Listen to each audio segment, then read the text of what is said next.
Good evening, ladies and gentlemen, and welcome back to RCI TV for round 6 of the RCI Endurance Championship. We were at Silverstone last week, and we've travelled all the way down south of the country to Brands Hatch for the following chapter in this Endurance Championship. My name is Ryan Gill. I will be your broadcaster for this evening. And of course, joining me in the commentary box, I have everyone's favourite South African, George Smith. And of course, the incredible Jesse Lee, all the way over from the States. How are you doing tonight, Jesse? I'm doing fantastic. It's absolutely crazy to think, Ryan. I was just thinking in my head just now when you said this is round 6. Is it really already round 6? Time flies, folks, whenever you are having fun. Hello, everybody out there. And we cannot wait to get this one going here tonight. Got so many talking points to start with, but before we get to that, have to introduce the other member of the commentating squad tonight. As always, the lovable, the fantastic South African, George Smith. How you doing tonight, George? Why, thank you, Jesse. A lovely introduction from yourself and a nice description from Ryan as well. You guys are far too kind, and a good place to spend a Friday night, getting some GT3 endurance action out at Brands Hatch. I think we're in for a little bit of a treat, because this one is going to definitely test out who's got that ability to really just keep those focus levels up. I mean, it's not going to be an easy race for any of them, and Brands Hatch, not an easy track in terms of making too many passing maneuvers. So, you know, I feel like we're gonna have to see who really cracks under pressure, because with the pace levels that these all kind of throw out, Brands Hatch, one of the shorter circuits here, so it's a sprint styled circuit, but with endurance racing, 2 drivers sharing cars. I love it. Can't wait to be here. Yeah, it really is going to cook up something special. Of course, Brands Hatch kind of renowned for the difficult overtaking and racing around here, but of course we always do like to throw a challenge in for our drivers. And you can see up towards the top of the timing board here tonight in practice, it is our championship leaders, James Parker and Ondrej Dedicek, in the Project Alien Aston Martin. They took a great podium last week out at Silverstone. They've come so far, haven't they, in the short amount of time that this championship has been going on. And of course, they do lead the championship over the likes of Matthias Egger and Fulvio Barazzini, who have collected, I think, 3 wins so far this season, Jesse. You can probably correct me if I'm wrong on that one, but they really have been the dominant force out in this championship, but just a couple of poor results this season have hampered them a bit. Yeah, and that is the name of the game, ladies and gentlemen. The name of the game, of course, consistency. And one thing we can all say about Project Alien is, yes, the project has been a success, and now that they've inherited, or should I say put themselves in that position, not so much inherited, but they have fought their way to the championship lead. They're looking racy right now. Not to say that they haven't been. Of course, they have had a win already in the previous 5 rounds, but now that they have the lead, they are the ones with the targets on their back, and tonight they are not going to be thrown from the top step, I don't think, at least with the way that they've been driving. How do you see it, George? I mean, I think you've kind of hit the nail on the head, saying that consistency is everything in the championship, and having an endurance championship goes the same way. As you can't afford to have a bad race, because you don't have plenty of rounds to make up those points that you lose out. And having the splits together like this, you've got really talented drivers in the cars. So you know, I feel like Brands Hatch here, as we come down into the winding, closing phases of practice, and we never really gauge too much off of the practice sessions, other than really taking some of the names down for just seeing pace levels before they go into quali, because quali is its own little ball game. You're trying to find some track position. 34 cars on this circuit, that means that it's going to be absolutely packed to try and get a lap in. And you know, everybody entitled to set a flying lap, and trying to find that space is going to be so critical in managing to get something in that's going to put you in a position that, I mean, we always say how important quali is. I think here, starting up towards the front, avoiding a lot of the chaos that sort of sits in the mid-pack. Again, one of those critical starts because there's not a lot of overtaking opportunities, but again, we haven't seen a field of these drivers driving here, and anything is to play for. So 2 minutes to go before we actually get over into that quali session to see where we're going to stack up. And I think it's going to be critical to get up towards the front. Yeah, of course, the Project Alien team, they lead the championship by just 1 point. We will have the championship standings up for you later on. We'll have them up just before we get underway for the race, but I think you guys have pretty perfectly summed up, you know, a lot of what's going to be going on in tonight. And interesting point that George makes. It is, I believe, the first broadcasted race we've run here at RCI for Brands Hatch, isn't it? Off the top of my head, I can't remember. I can't remember one that we've broadcasted at Brands Hatch yet. Oh no, we did. There was the British Cup, I think it was. British manufacturers at a British circuit. I think that might be the only one. So, Brands Hatch getting some love, and of course, with the British GT DLC on the way for ACC in winter, we'll be looking to run Brands Hatch again in some form of a British GT Championship. Undecided on what's going to happen on that front just yet, but we will have a host of British tracks coming later on. And of course, recently we did have the 2020 DLC announced for ACC with Imola coming. Sign-ups for the 3 hours of Imola that we are going to be hosting are live right now, and you can find those in the Discord or at our sign-up website. I think it's signups/racingclubinternational.com, and get yourself signed up. 3 hours of Imola. We'll be running as many splits as we can, and I tell you what, you know, Jesse, that's a race I'm hyped for already, and Imola isn't even here yet. Yeah, I love Kuno's. You know, they stated that maybe their British GT DLC was pushed back a little bit, and we started thinking, oh no, 2020 claims another victim, right? And then all of a sudden, out of left field, out of literally nowhere, they're like, oh, but we got one coming for you. It's the 2020 season update. So now I wonder a little bit if it wasn't pushed back due to, you know, 2020 being crazy so much as they really just wanted to get their 2020 season update in there. You don't really see that a whole lot, what Joe McCauley just did right there. He took the short course to get back to pit road. I don't think there's anything wrong with that. It's using just the Indy layout. Indeed.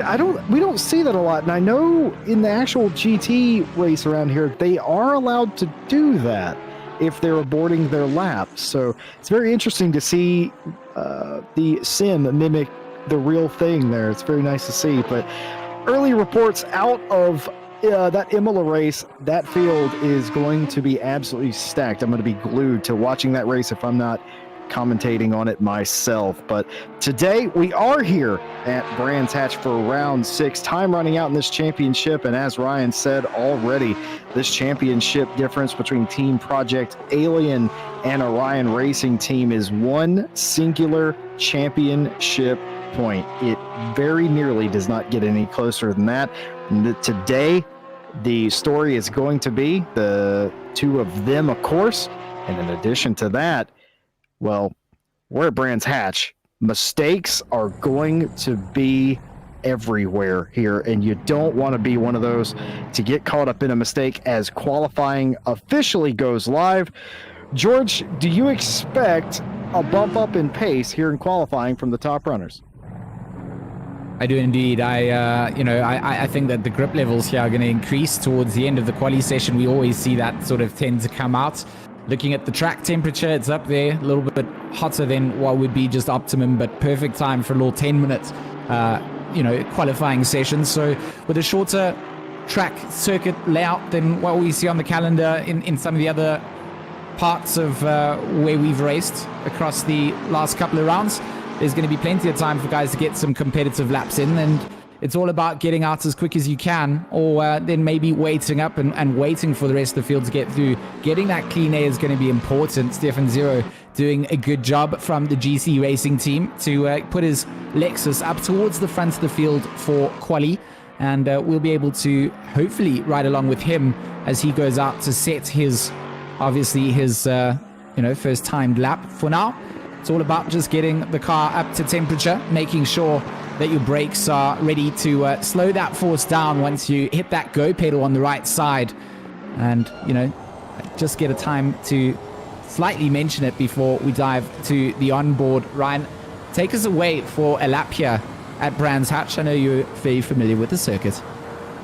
So Stefan Zero goes across the line, and then he comes into turn 1, Paddock Hill Bend, one of the most famous corners in the UK, and definitely one of the most famous at Brands Hatch. Then he goes up Pilgrim's Rise and into Druids, working his way down now towards Graham Hill Bend. Of course, a lot of these circuits named after famous British racing drivers.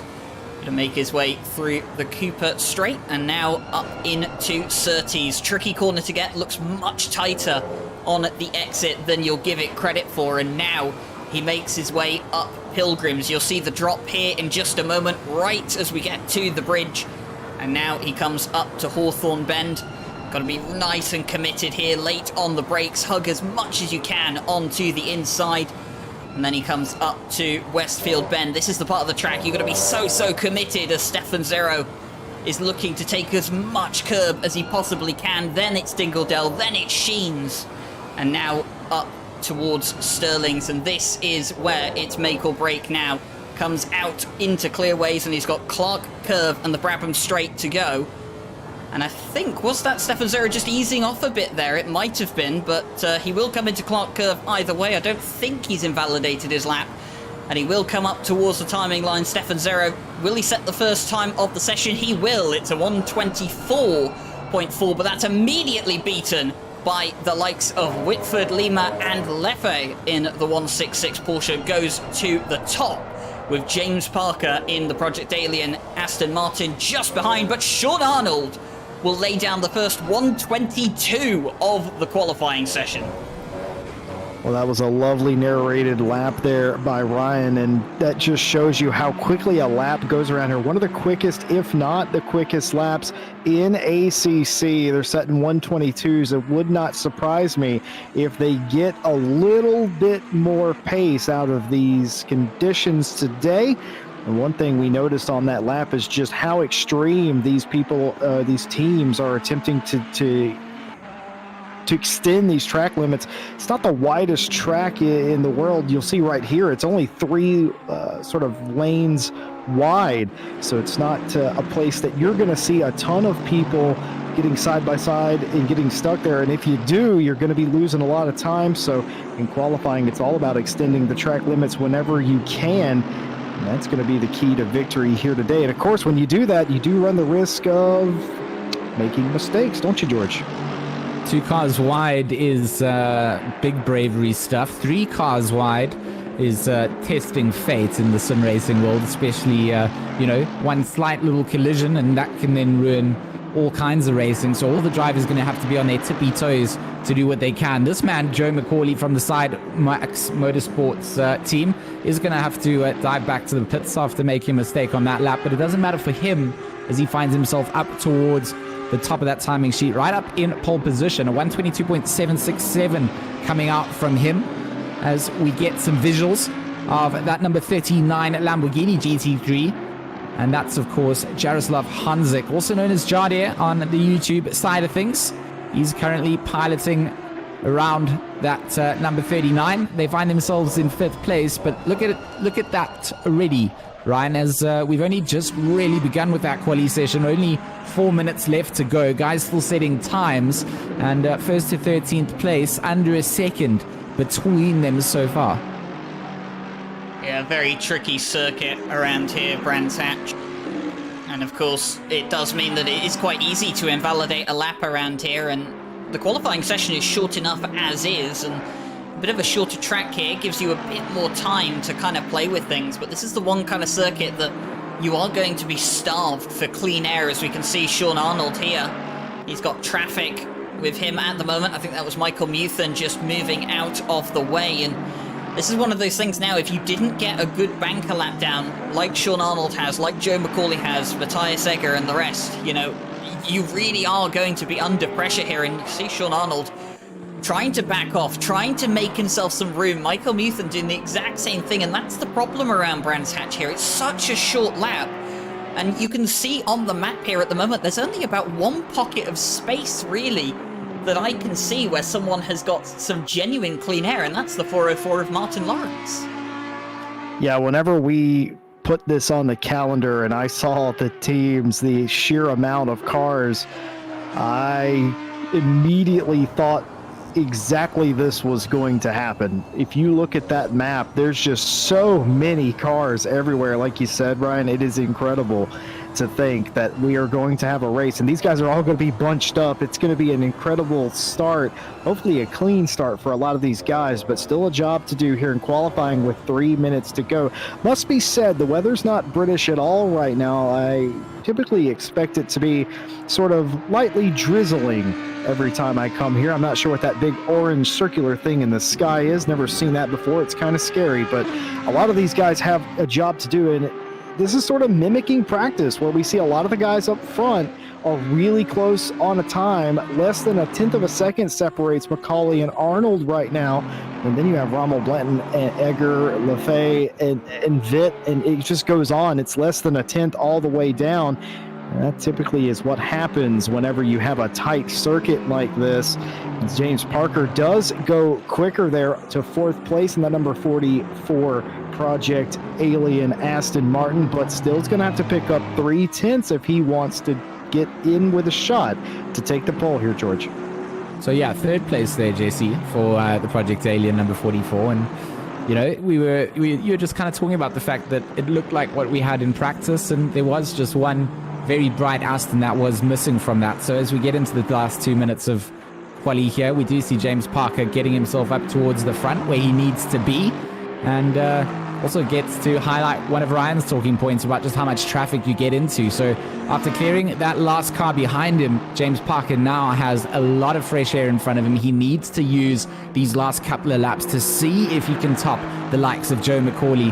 And that's Sidemax Motorsports number 66 Mercedes, just bringing some insane pace out to the table. 3/10 to find for Parky. He's 4/10 up at the moment. Might even not need an additional lap. McCauley's still out and potentially going to get another one in there. But can James Parker stick this up towards the front of pole? Wants to put the Project Alien car up towards the front. He wants to do his team proud. They currently lead the championship. What a way it would be to come into Brands Hatch at the top. Goes across the line in pole position with a 1:22.611.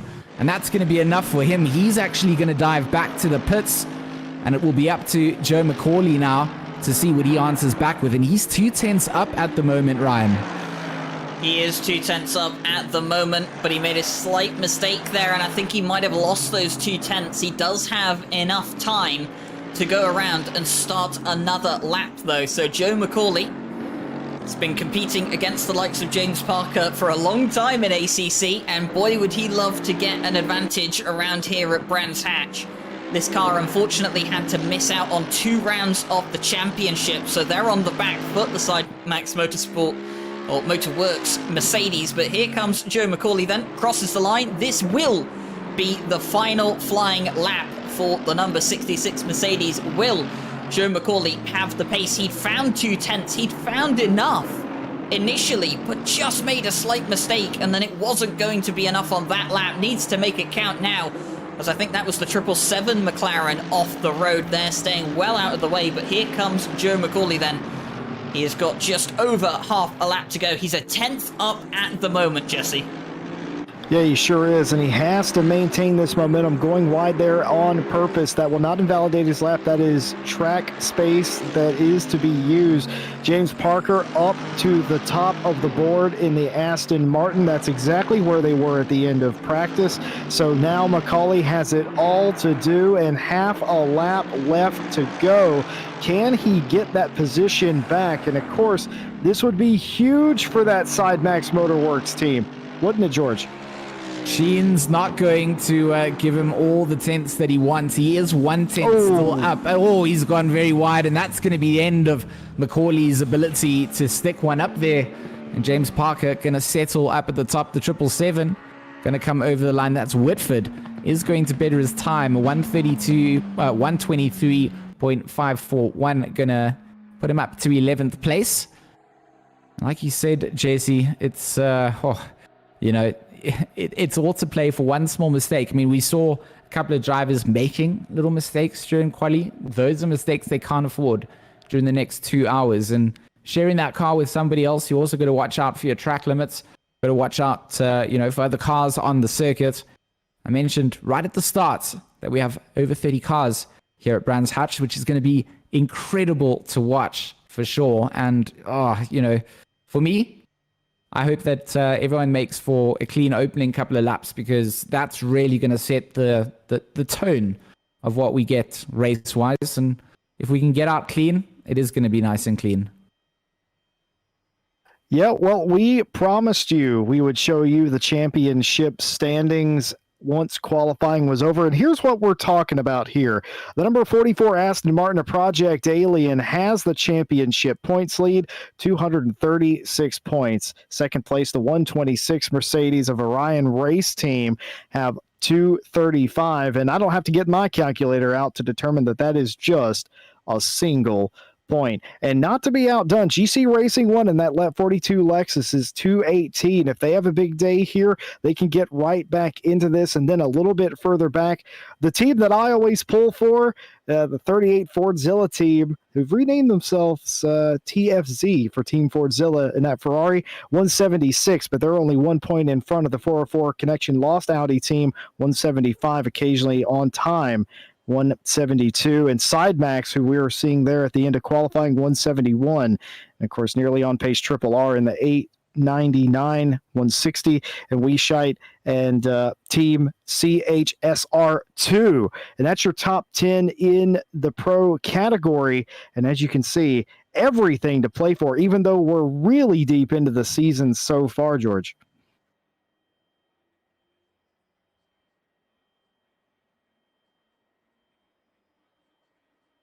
And as we look at the back half of the pro field, pro denoted by the blue placards here, we got Team Phoenix Racing, Portugal, Technic Motorsport, Yaz Heat, Worst Brothers, GT Series, Team Greenlight, Borderless Racing, Muka Motorsport, GC Racing number 2, and the Open Visor Racing Club. But you can even still see just how close they are, even back as far as 20th place. And this, of course, the bad luck teams so far in the championship, Multi-21, ATK, Retro Esports, and the lot. How about the silver guys? Green Lotus Engineering, 251 points. They have control in that number 7 Bentley. Hasn't always been that way, it must be said, but they certainly have looked really good as of late.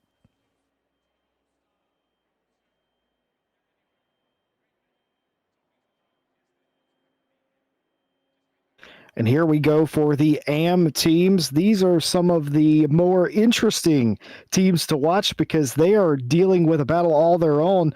Must be said again that the 420 Aston Martin team, a 420 Performance, have taken a commanding lead so far with 192 points. Brittard Racing and the 666 McLaren, a little off of them, but still not out of the woods yet because the 101 Racing Bentley team is right behind them. And of course, Sideways Racing in the 34 Mercedes, not too far back, and neither is Tech 1 Racing as well.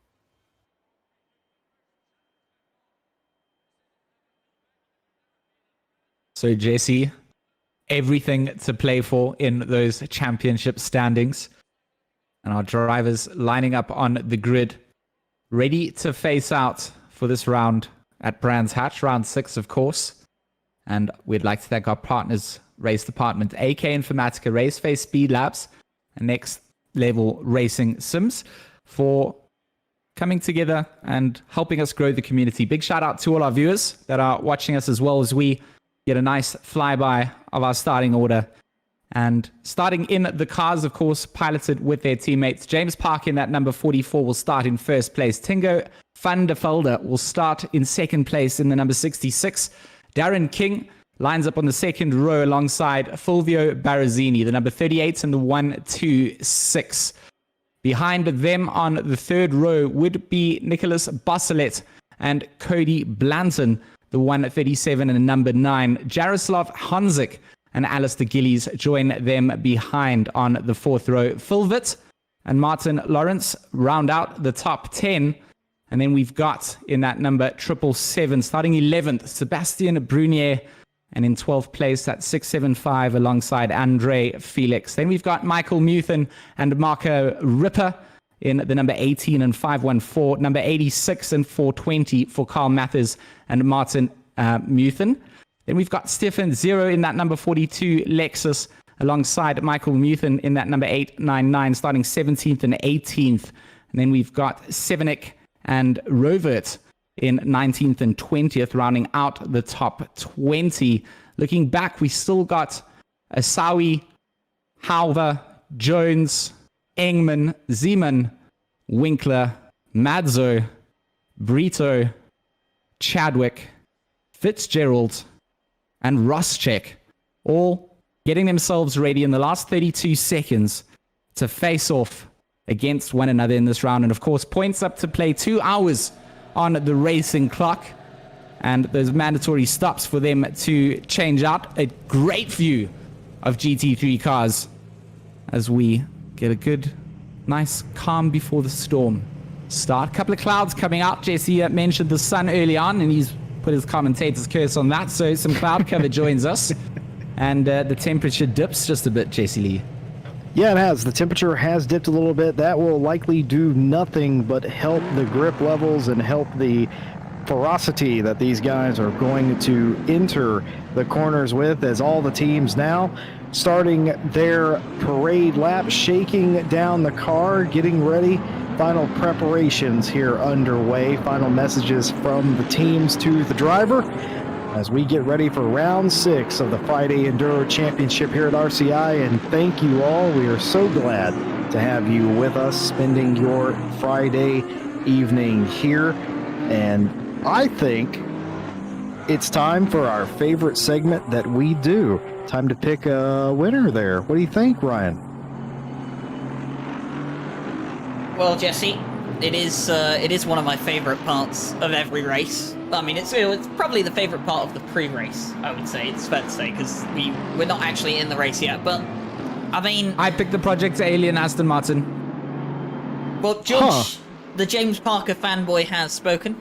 And to be honest, I think we're all guilty of being James Parker fanboys. So that comment goes a bit under the under the rug. I mean, because we are fanboys, I had to just dibs it before you guys got in it. James Parker does probably have a bit of an edge around here, but you know, I like to think that Joe McCauley and Tinker Vandervelde in the 66 can give them a good race today. And of course, don't discount the number 38 of Sean Arnold and Darren King. As Jesse likes to say, they always have a bit of a quiet race, don't they?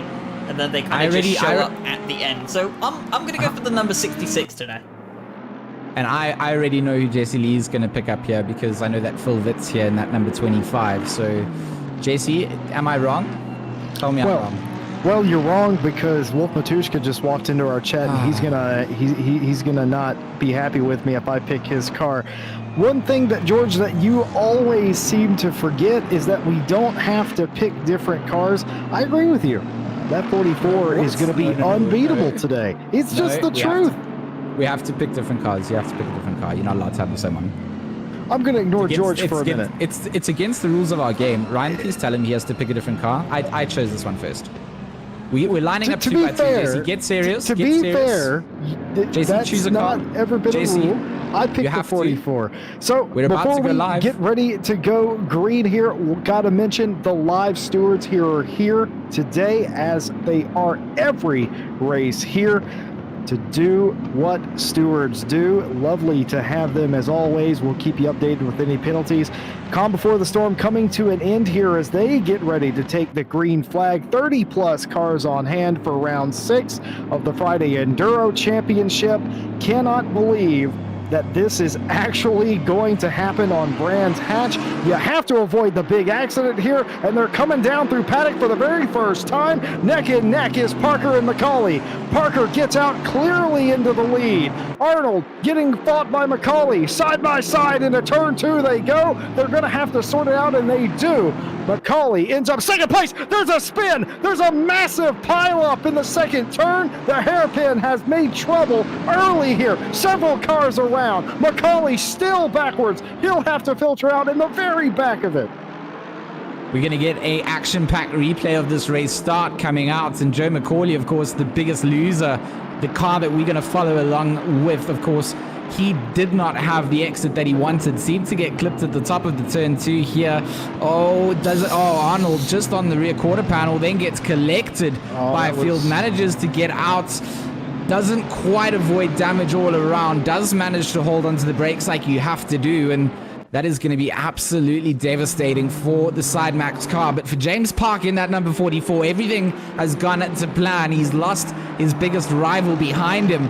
But, you know, to slot in behind is the likes of Matthias Egger, and he's definitely got the pace to potentially catch up here. So it needs to do something about James Park up at the front if we're going to get a race up between the leaders. But, of course, Sean Arnold settling in, getting into third place. Cody Blanton into fourth. Whitford in that 777 into fifth. So that rounds out the top 5. Then we've got Rommel, Witt, Muthen, Felix Mathers rounding out the top 10, and then Jaroslav Hanzik just outside it.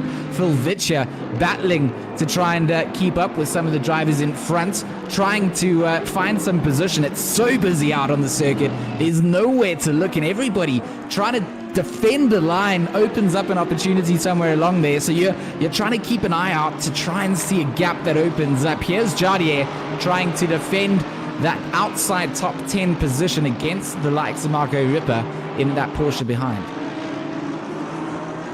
Absolutely crazy start, and Jardier was one of the other losers of that altercation. They got some significant front end damage when McCauley went around. They didn't have anywhere to go, so they just had to go into them. And of course, that spun him into some other cars as well, but will be interesting to pay attention to the 39 Lamborghini and see how well it gets on here. If it can keep pace in 10th, maybe even challenge up in front of them. Well, really won't know how extensive that damage is until a later date. The number 18 trying to do anything to get around Rommel and Muthen. I feel like we've seen this battle a few times, and here it is. They're going to be side by side. Rommel's going to have the inside, and the preferred line it is to go into the corner, but he misses the corner a little bit. That could have been a crossover move, but the curb gets in the way for Muthen. But that big bad V8 will not be denied. We'll take the inside into paddock. And gets loose again. Does he give up the position? No, he will still have the grunt to make it too wide. No, he will not, as he's under fire from the 25 now. Yeah, look at Phil Vitt just trying to slot in there. He sees the battle brewing in front, and this is potential overtaking opportunities for him to slot on by. It looks like Felix, having got past Jaroslav Hanzik behind there as well, is also just getting himself involved. Good moves from the likes of Phil Vitt to just keep his car in the right place, just wait for the other drivers to react around. And right now, Andre Felix under attack from Jaroslav Hanzik. All over the back end is that number 39 Lamborghini. Lots of dust getting kicked up on the exit of Hawthorne Bend. And, this is where you might lose out. You might lose the back of the car, but all of our drivers seeming to keep it on the road. And, that's the number 42 of Lucas Rommel's car, I believe, that was running very wide at the background there. No, 7-0, should I say, in the 42. And, you got to be careful here, Ryan. You cannot afford to lose it in the early phases. Only 5 minutes into what is going to be a 2-hour race. And I'm already wanting to pull my hair out. Yeah, definitely so, and Michael Muthen will finally get the position on the likes of Lucas Rommel. Phil Vitt will now be looking to make his way through as well. It's been a fairly clean start, it has to be said, besides the accident that the Sidemax Motorworks car was involved in. No other accidents, it seems, on the first lap. A couple of cars, of course, getting caught up in that accident, but no one really, no massive pile-ups or anything, so that's always good to see here, especially at such a tight circuit and, so close at the start. But Everyone looking to keep it somewhat clean at the moment as Karl Mattes finds the grass on the outside of Surtees, and that's going to slow him down just enough to allow Stefan Zero to get through him. So the 86 Porsche dropping down the grid a bit, but a lot of these guys out of position at the moment. Jardier, of course, he's in 9th right now.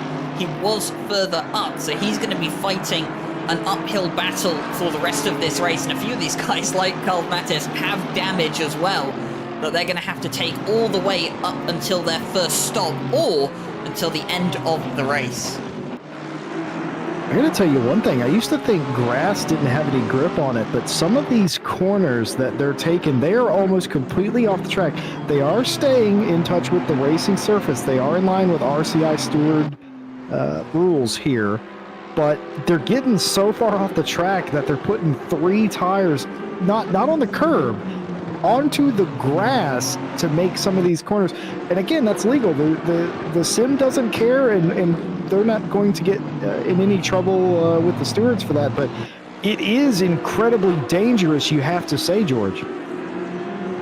Yeah, I mean, you are playing with a knife blade when you are doing that kind of stuff. And like you said, it can go the wrong way, but these guys are all trying to carry as much speed as they can. Sometimes not really, thinking too much about that exit as much as they are about the entry, because they've got a car in the wing mirrors. And Stefan Zero here going to give us a good little onboard shot as he chases down Mikhail Sandstrom in that 899. And look at the legs on the Lexus coming down into that first of the double right-handers, and very much a grip-based part of the circuit where you are on the edges of grip, and you can't really afford to follow in dirty air for too long. But these drivers are doing exactly just that. So, it's hard to say. It's hard to follow in these cars, and these guys are all doing an incredible job at following at such close distances. It really isn't easy. The little bit of aero variation that gets kicked up when you are following in these kind of distances is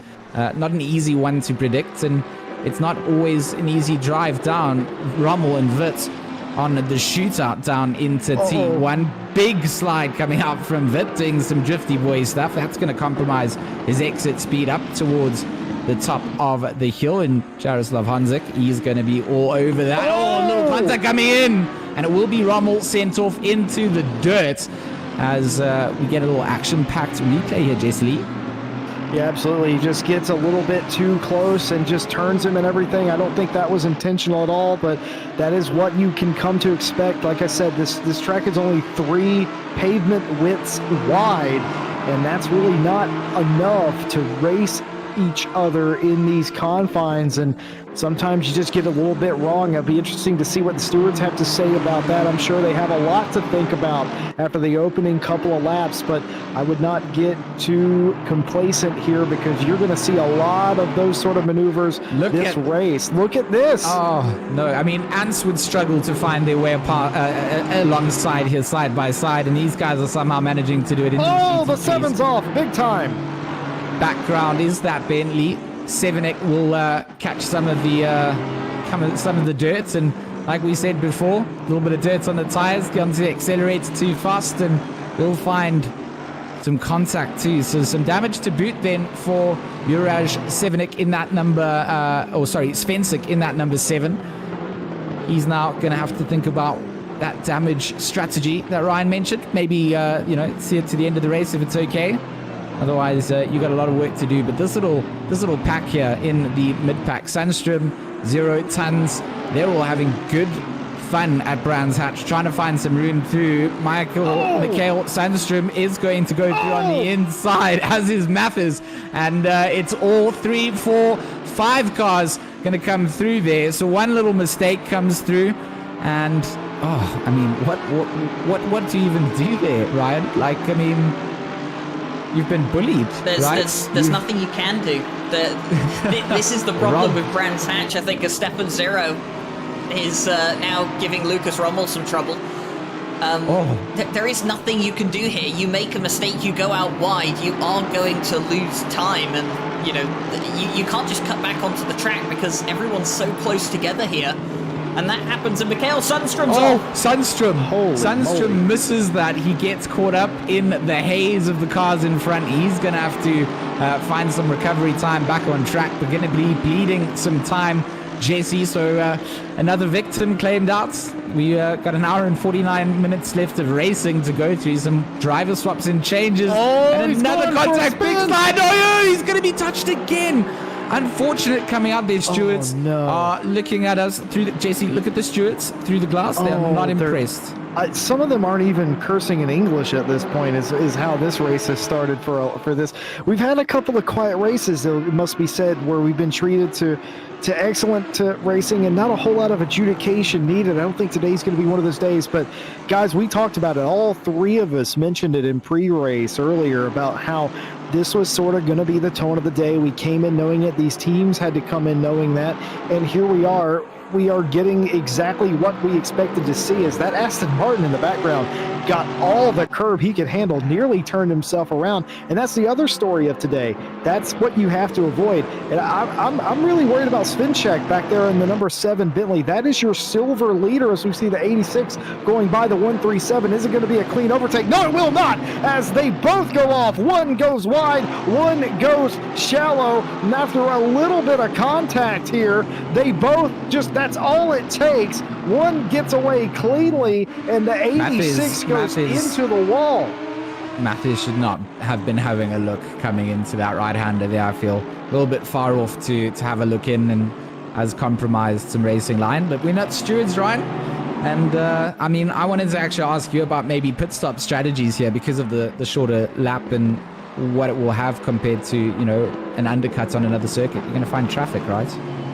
Yeah, I mean, traffic is going to be a massive factor later on in the race. If you actually look, and we can actually have a bit of a look here, as James Parker has just started to become under pressure now from Matthias Egger. And you can start to see the little red dot on the map there. That's James Parker and Matthias Egger. And I think Matthias Egger's going to have a look. Oh, not quite, but James Parker's going to be pushed wide. And is this going to be the opportunity for the Orion race team? Yes, it is. Matthias Egger. Well, he just about takes the lead of the race, as James Parker seems to be struggling slightly. Sean Arnold in the background.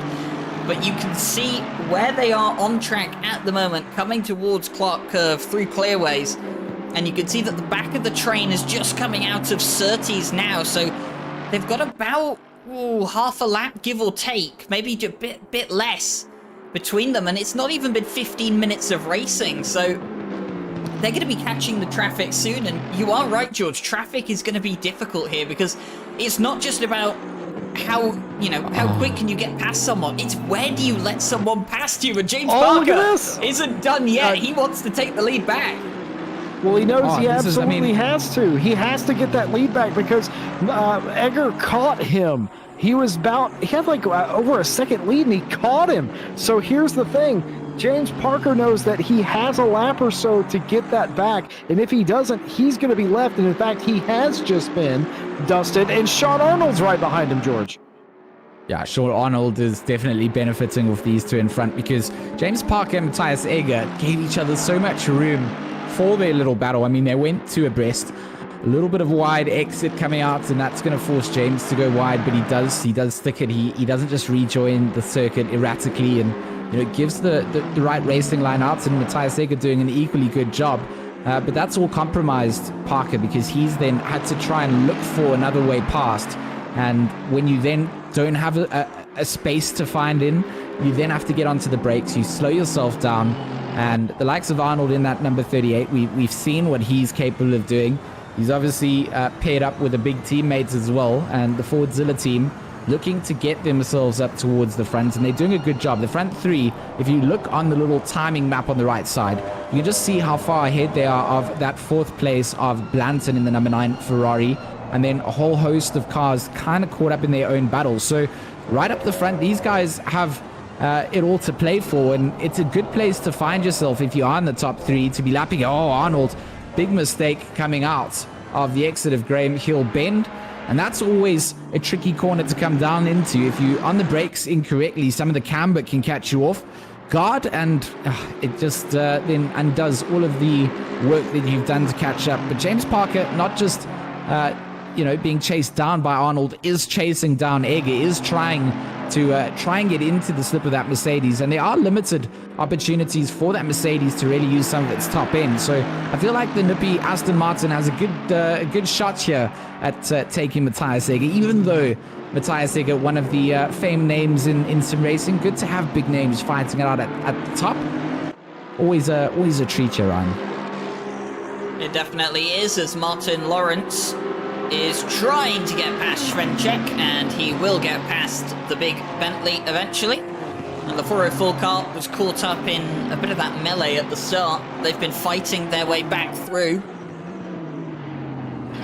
Yeah, they absolutely have been doing that, and that's sort of what happens. You have to go into recovery mode. And speaking of recovery mode, Schwenchek down to 18th place. The reason I keep bringing that up, that is the Silver Championship leader, and they are off the silver podium right now. As Martin Lawrence trying to do everything he can to get back up the field. And we can't overstate anything about the lead battle between the top two guys. That's not only the lead of the race changing hands whenever they pass one another, that is the lead in the championship that is changing hands. So this battle right here between the 126 Orion Racing Mercedes and the 44 Aston Martin of Project Alien, this is for the championship lead. This is big boy stuff. It is big boy stuff, and they are putting on a big boy race for us, because right now all over the back end of Egger once again is Parker. So maybe just finding a little bit more comfort zones a little bit later on, liking settle in, be able to follow and test the braking markers of the driver in front. Always explore to see where the potential overtaking places are going to be. In the GT3s, it's not like sort of F1 with your DRS and your push to pass. You have to line up a move.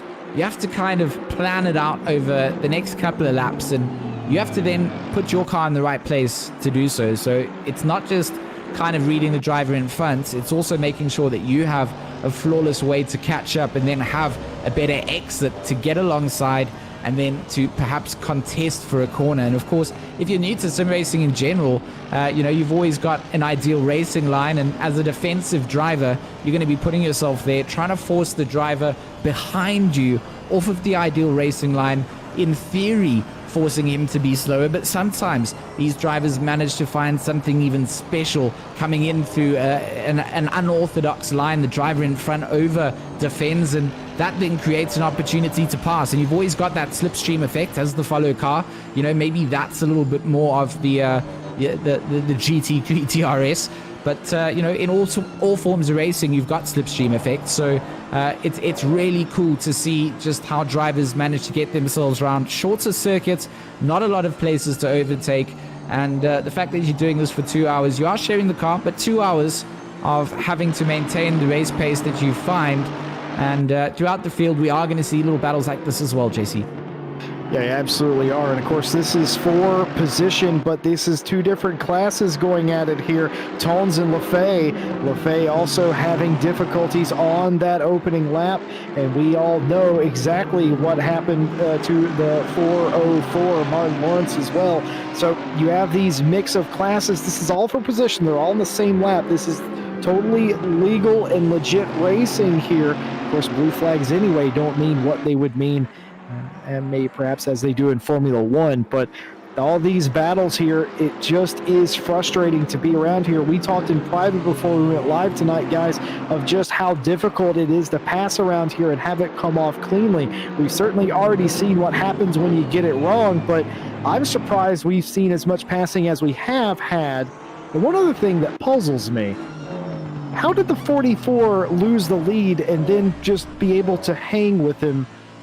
Egger, that is mind-boggling to me. I suppose it speaks to what missing one corner can do, as we see LaFay actually get around Tones there and not to be outdone. Lawrence says, hey, if you're giving up positions, buddy, might as well give one up to me. I got to catch that guy in front of me. Can he get the pass done before we get to the top of the hill? No, he cannot. They're going to have to go too wide. That is going to be dangerous, but it is all done and dusted. Tones does give up the position to Lawrence. And by the way, guys, the stewards have had to think Jesse, about this is Lawrence coming up behind Tons now. You're thinking of the Sidemax car in front in the corner. That is what I'm thinking. That yes. is unlapping himself. So it's Tons now that is defending for position against Lawrence. I would like to apologize. I was looking at a little slip of paper that Nico has sent me, and they're going to be too wide here, touching as they come around the final corner. That was really close between the two of them. And yes, Lawrence is indeed trying to go around the outside of Tones now. It was a battle so nice, I called it twice, despite the fact that it only happened the once. As he is going to attempt to go down the inside, can he get it? Is Tones actually just going to allow this to happen? I kind of feel like he gave Lawrence the inside there because he didn't want to fight him for a position that really doesn't matter for his championship. But either way, well done. And what I was distracted about, guys, other than a car going off in front of them, is they have, in reference to the stewards, they have come up with some initial penalties. That lap 1 turn 2 incident involving the 66 and the 38, 15-second penalty for the 38 car for causing a collision. And of course, lap 1 turn 3 between the 404 and the 39, 15-second penalty for the 39 car causing a collision. That is all on the first lap of the race. And on lap 3, just handed this slip of paper, turn 7 incident involving the 42 and the 420, a 5-second penalty for the 42 causing a collision. Lap 6, turn 4, collision between the 137 and the 25 car, 15-second penalty for the 25 car. We saw several of those incidents. I would say those are fairly justified penalties, wouldn't you? I think... I don't know. I think I don't They're quite necessarily... light. I don't agree with the one for the 38, I think, for Sean Arnold's penalty for turning around the Sidemax car. I think they lost way more than 15 seconds. Well, they have lost. They've lost an entire lap. So you say it should be... I was going to say that one feels a little bit like they got away lucky only getting 15 seconds because it is the opening lap. It's somewhere that you have to be very careful. And, you know, they've obviously reviewed it and felt that it wasn't too much of a nose coming in. So we're obviously just adding a little bit of spice into the wind as commentators do. But I think they're lucky to get away with that. I think, guys, 15 seconds for a first offense is the maximum penalty they can give. There's got to be exceptions to that, though, surely. Yeah, yes, there are. If more than a few cars are involved, and I would say that was right up against the limit of something that could be given a drive-through or stop-go 10 or 20 or something like that for that. There's plans in place for that, but I think they just went under the limit as the 25 goes completely around in the hairpin all by itself, but Phil does get it going the right way. Does he even go completely around? Does he do some more drift skills for us? Does he drift? Oh my goodness! Count that drift. He hit the clipping point and everything. The judges, the Estonian judge gave him a 4, I'm afraid. Yeah, didn't like the exit speed that he carried through after the drift. So he does catch it, gets it back on circuit, will put himself down the line of that number 39 of Jaroslav Hanzik in front of him. But definitely not a bad place to sit if you are within the top 10 at this stage of the race. Pit stops still to be served, some penalties to be served out. Matthias Seger still leads us away. He's still got the pressure. The ever so talented James Parker still trying to find a way past the Orion race team. JC, you talked about it. It's up for the championship. It couldn't be a better picture for the viewers out here, and a perfect time to thank you guys for joining us out in the chat. You guys are all the reason that we are able to do the broadcast, so thank you all for coming out. If you haven't already gone over and liked our other social medias, all the links and things are down in the description below. If you haven't subscribed already, join the RCI family. We love to broadcast some of our races out here, and we try and do as many as we can. So if you are a fan of racing and sim racing in particular, this is the place to find yourselves. And thank you for joining us on a Friday night for our round 6 here at the Great Brands Hatch for the RCI Endurance Series. 2-hour races, shared cars between drivers, some big teams, some big names. Really is the place to be on a Friday, if I'm not being biased myself. Nowhere better to be, Jesse Lee. Nowhere better to be. No, there's no way that I would want to be anywhere else in this box. And as you all know, I am specifically here because the boys are back together for this championship. And I don't think it's been a total disaster. It hasn't at all. It's been so much fun. Washbrook trying to put some pressure on. Sorry there, Ryan, before you were allowed to comment on us being bad shenanigans.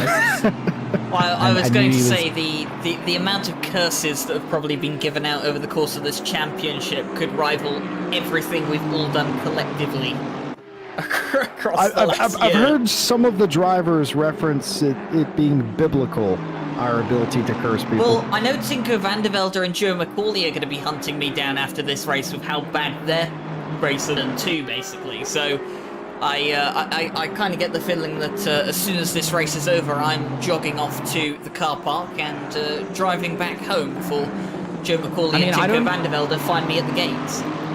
I don't wanna, you know, curse my run up until the very last round, but I don't feel like I've been cursing drivers. I'm like an uncurser.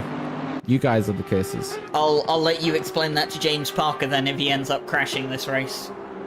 Well, he hasn't crashed, and right now they're doing well at the front, so, you know, I won't let you bring you bad juju here. Marcus Tons doesn't need bad juju either in that 420, currently in 14th place, leading out in the other division that we have racing out here in Pro-Am.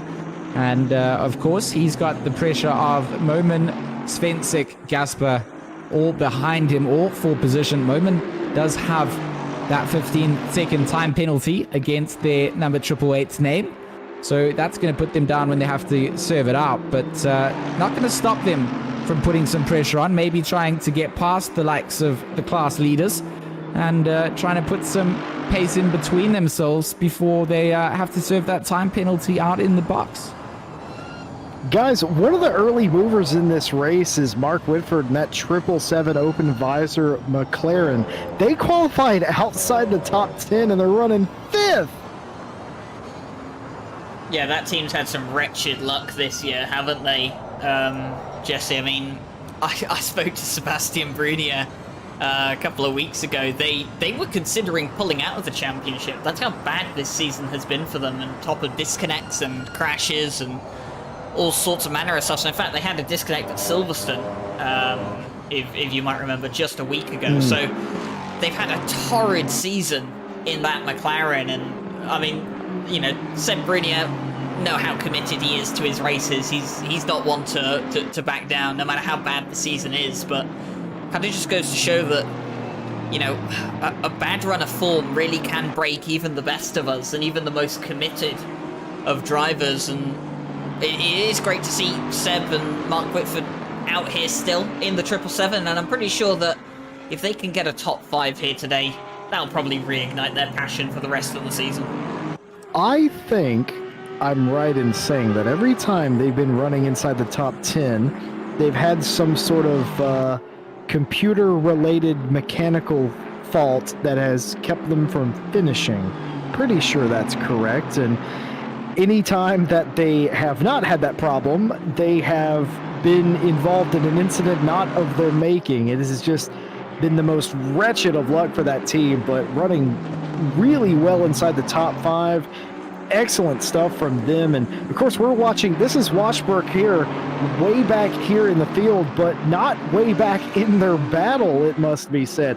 They are right in the middle of where they need to be, going well, 21st place, but I think they're second in their class, as they're going to come in and get their first round of pit stops underway, and they will be among some of the first takers here. We go back up front. Remember, Matthias Egger here on the 126 leads the 44. These guys are battling for the lead here. Do any of these guys come in right now and pit? No, they do not. James Parker, the early leader and the pole sitter, gave up that position, but has not given up the pursuit. It's been amazing to watch him. Look how close he gets into the corners. it is the braking zone that James is definitely able to explore the limits compared to his rival in front. Of course, he's in control. If he makes a little contact, the stewards will be looking in to see what he's done. So all responsibility on the follow car to get alongside fairly. And then once that's established, then, it's up to Edgar to give the room that is required for them to then have their little duel out. But it is all up to James Parker to get into that zone first. And Edgar doing a phenomenal job to just keep him a couple of car lengths behind, albeit for a couple of braking zones where the Aston does seem to catch back up. But they are going to come into some of the traffic. That 720S gets out of the way, and I think also has a little Code Brown moment getting out of the way there. Caught the back of the slide and is going to slow down the leaders here. Look at Edgar. He's going to have to go defensive now. Parker all over the back end of that 1-2-6 as they round out the last couple of corners down through the straightaway.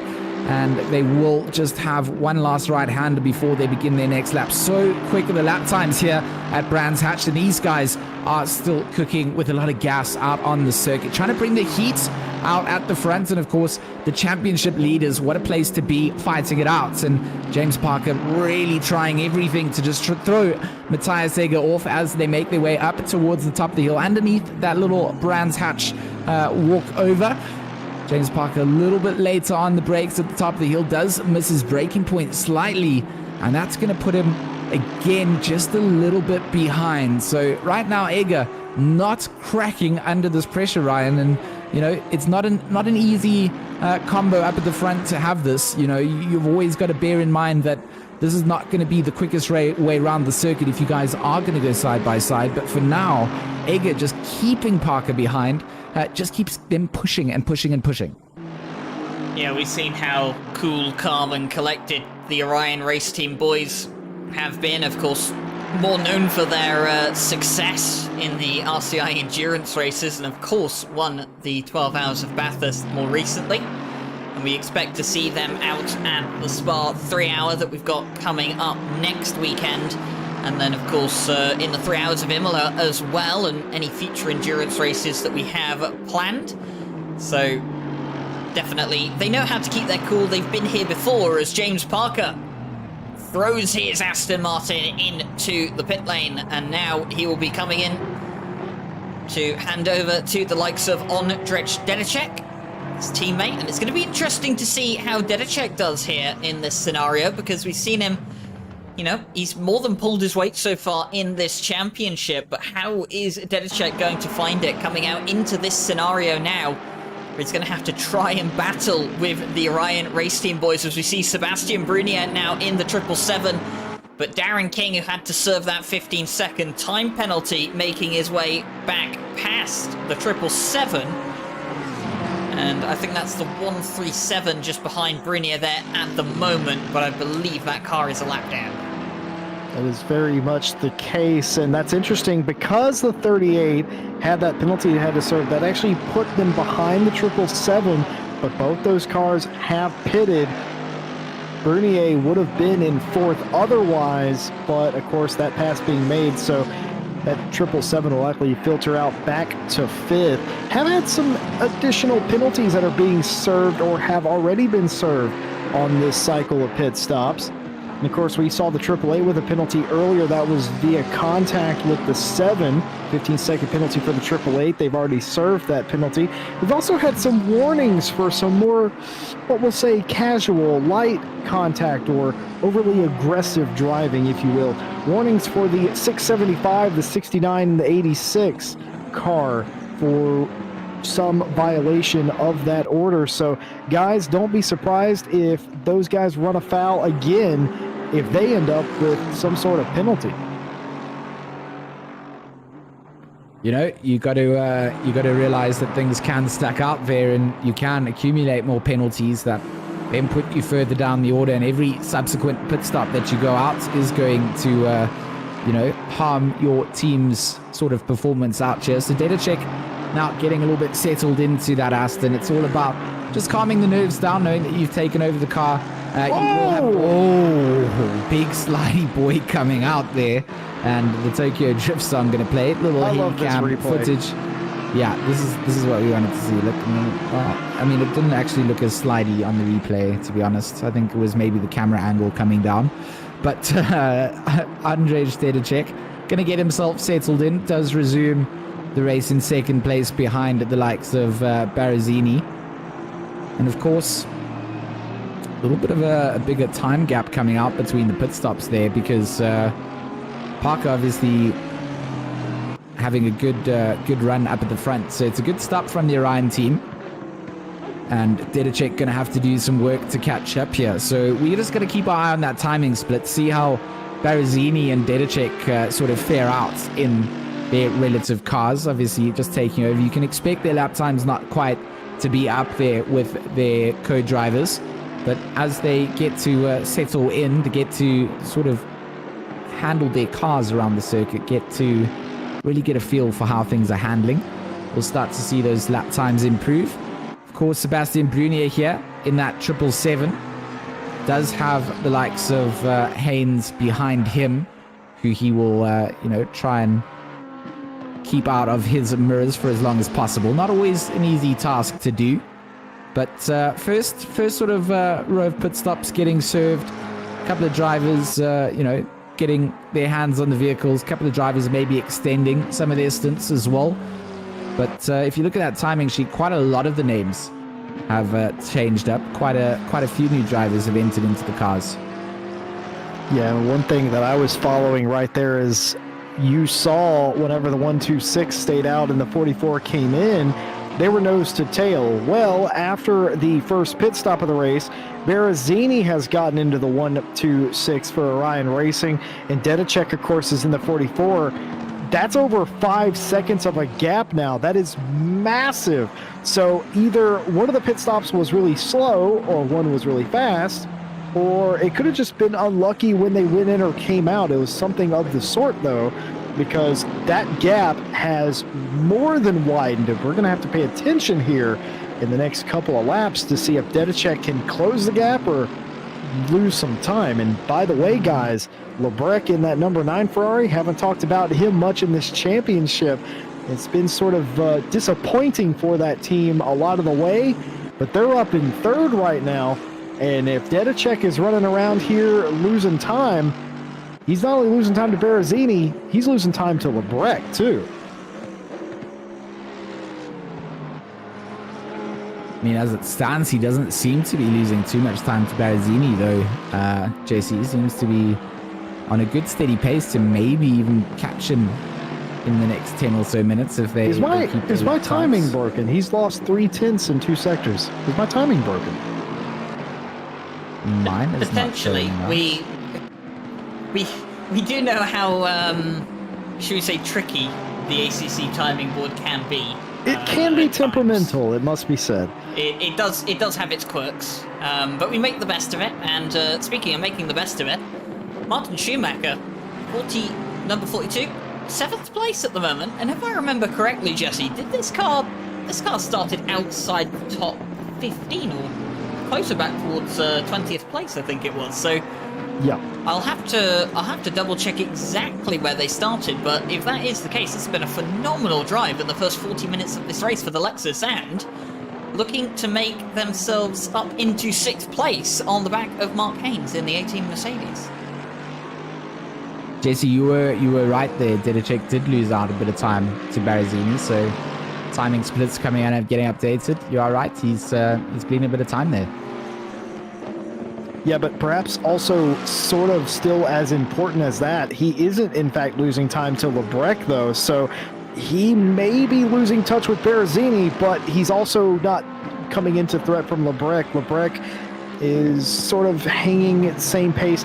He was 4.7 seconds a lap or so ago, and now has 5.2 on Lebrec. But unfortunately, he has lost about half a second to the leader here, in addition to the 5 seconds that he lost in the pit stop handoff. So that's unfortunate, but it's not the end of the world. We've seen these back and forth battles before, and this is RCI, so you can always expect it to come back together at the end of the race. It's magic. It happens almost every time. So don't think this is the end of it, and this is definitely not the end of this fight, as Martin Schumacher going up the inside into the hairpin, and he's going to get that done easy peasy lemon squeezy. It's almost like Haynes just kind of let that happen.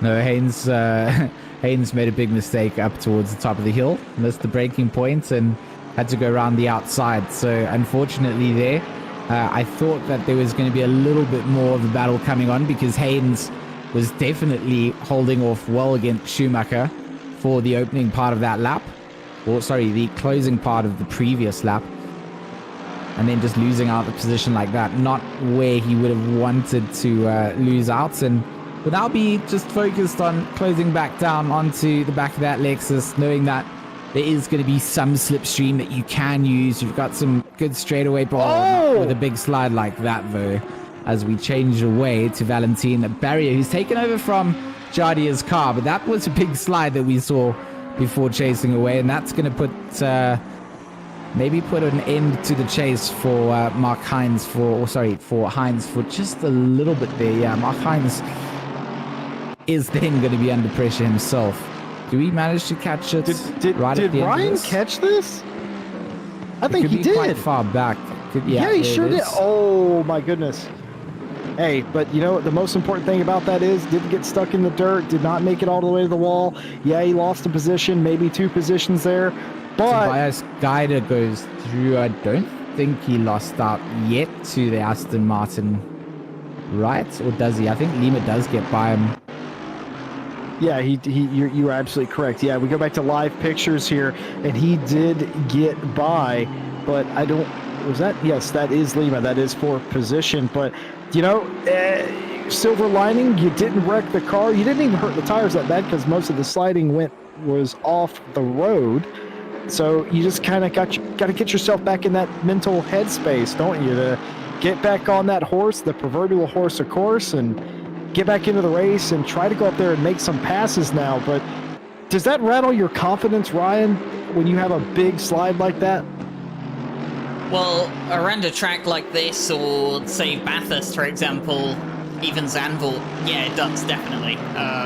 These are kind of, I like to call them confidence tracks, you know, you have to keep the momentum up, and, you know, having confidence around here, we say it at Bathurst, you can't fear the walls if you want to go quick around there, and kind of the same mentality about Brands Hatch, except you can't fear the grass at the sides or the gravel traps either. You've just got to throw the car into the corners. And Mark Haynes, that little mistake, it'll have taken him out a bit, and he's got to try and find himself back in that mental state. The positive he does have is that Lima and Guida up in front battling, and I think Lima has just about got past the Mercedes, but he's got people in front of him to focus on.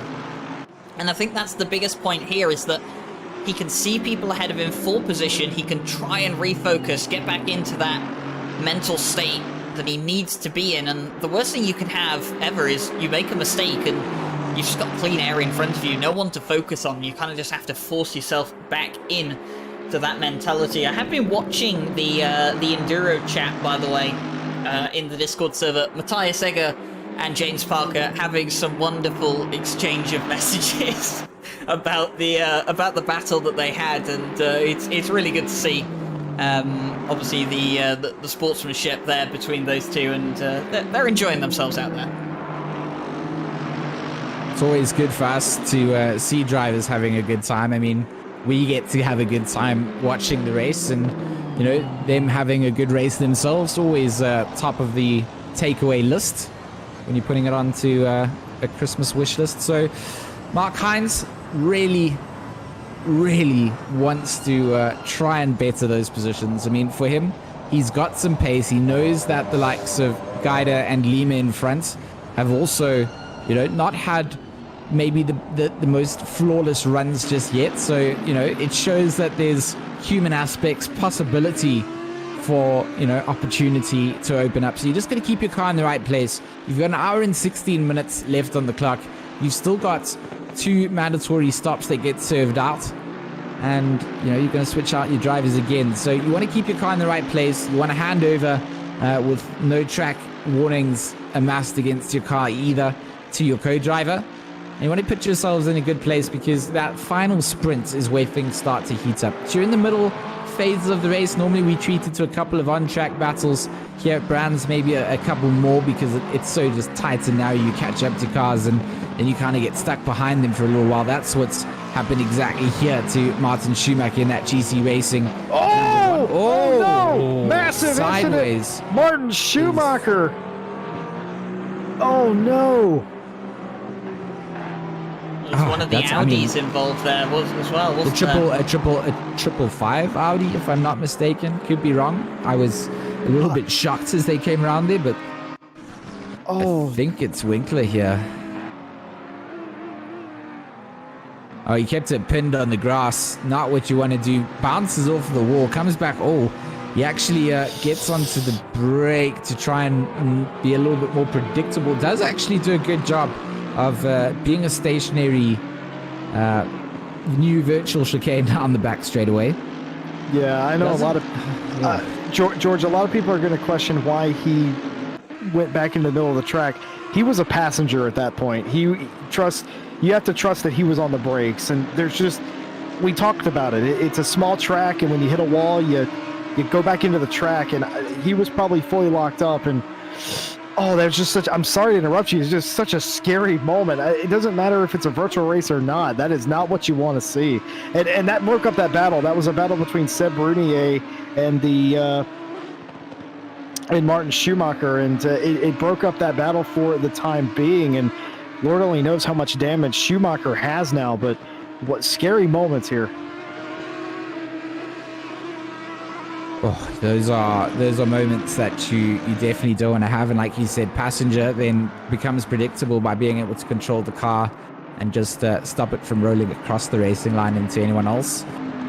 Good driving etiquette that gets taught up through the sim racing side of things. You have to learn what to do in scenarios like that. You know, you can't come into a race expecting nothing to go wrong, and when it does go wrong, you have to make a decision on a split-second basis. Anything short of that, and it could go a lot worse, could have gone better. And hindsight is always 20/20 in situations like that. Got to remember that these guys are making it instantaneously. It's a do-or-die moment. Sometimes you keep a pin to try and get across the race line before someone gets across there, but I think the right decision comes out. And yeah, you know, it's not going to be a race if you don't have a little bit of controversy, a couple of cars not making their way around the right way that they should. And you know, that is part of racing. And I think having to push it to the limits here, you are starting to find the track starting to heat up temperature wise. Not quite hot enough that you're gonna struggle for maybe that slippery wash of the tires during the later stage of your tire stints, but it's definitely starting to heat up. Maybe some of the cloud cover starting to break away and let those bright sunny rays come through. It is quite late, going on almost 7 p.m. in the evening, as we look at AJ Jones in that number 69. Currently got a whole bunch of Pro-Am cars in front of him for position, and behind there's a lonely Santos as a Pro Tier car, so out of position in terms of where he is, but in a massive field of cars in the GT3s. JC, you called it walkway width before, 3 walkways. I mean, they definitely not trying to walk. There's no pun that I'm going to actually make with that, to be honest. 3 asphalt widths across, and it's almost like a highway. What is asphalt? Asphalt. Yes, asphalting machines have a certain width. Yeah, I understand. Sometimes I don't English good. I can't believe we're having a discussion of what asphalt is live on stream whilst Darren King and Ismail Lebrecq are fighting for a podium here, but this is the situation we found ourselves in. I mean, sometimes 3 asphalts is also exciting, but Darren King is going to try and dive himself around and, of course, making up for time on the inside line, going to thread the needle through.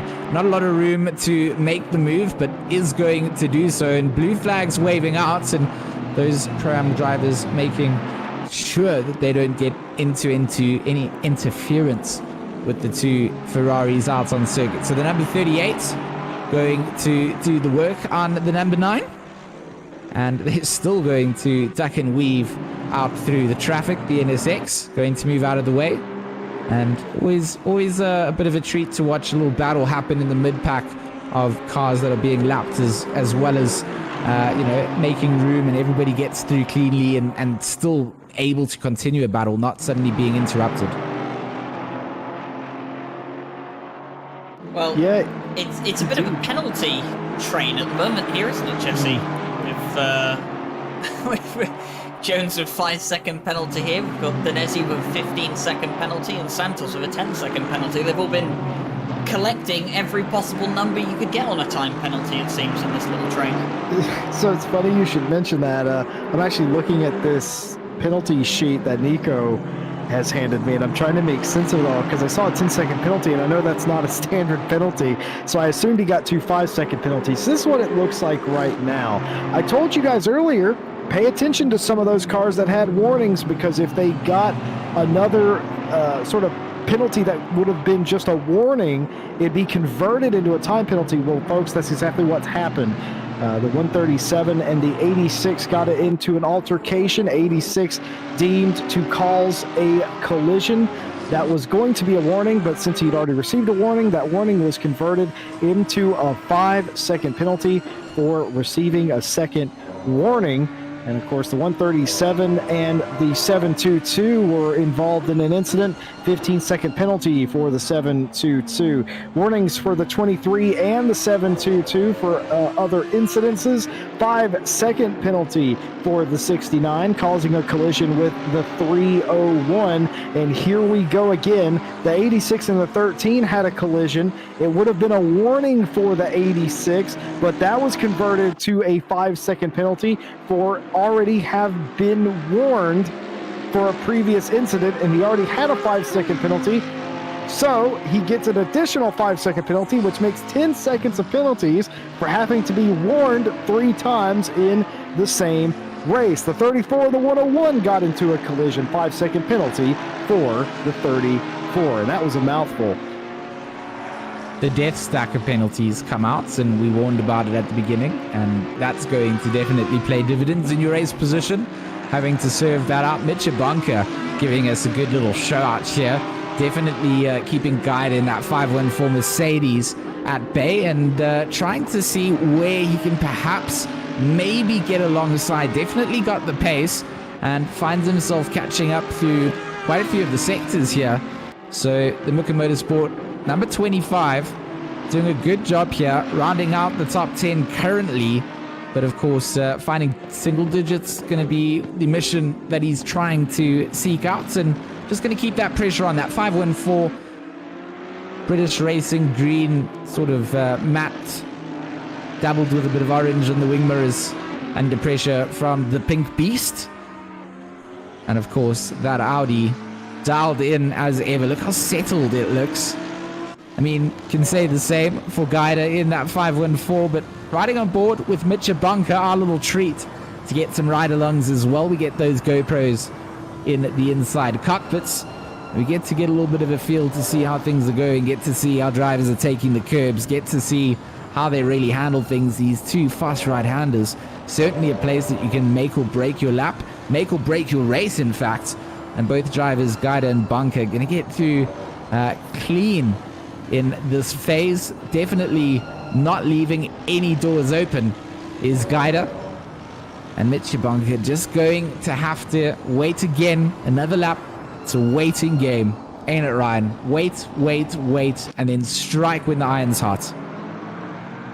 That is how it works around here at Brands Hatch, and whilst that battle is going on between Mitch Bunker and Tobias Guida, Martin Schumacher, is on the back of Sebastian Brunier, and I think Brunier, after seeing that Audi spin in front of him, is probably thinking that he saw his life and his entire success in this championship flash before his eyes. But Martin Schumacher found a gap. It was narrow, but he made it work, and Lima's going to take advantage of that as well. Sebastian Brunier going to lose 2 positions in the space of 1 corner, but Martin Schumacher manufactured an overtake from what looked like too small of a gap to take. And, well, hats off to the Lexus there, because I can tell you one thing, I would not have put my nose in that situation.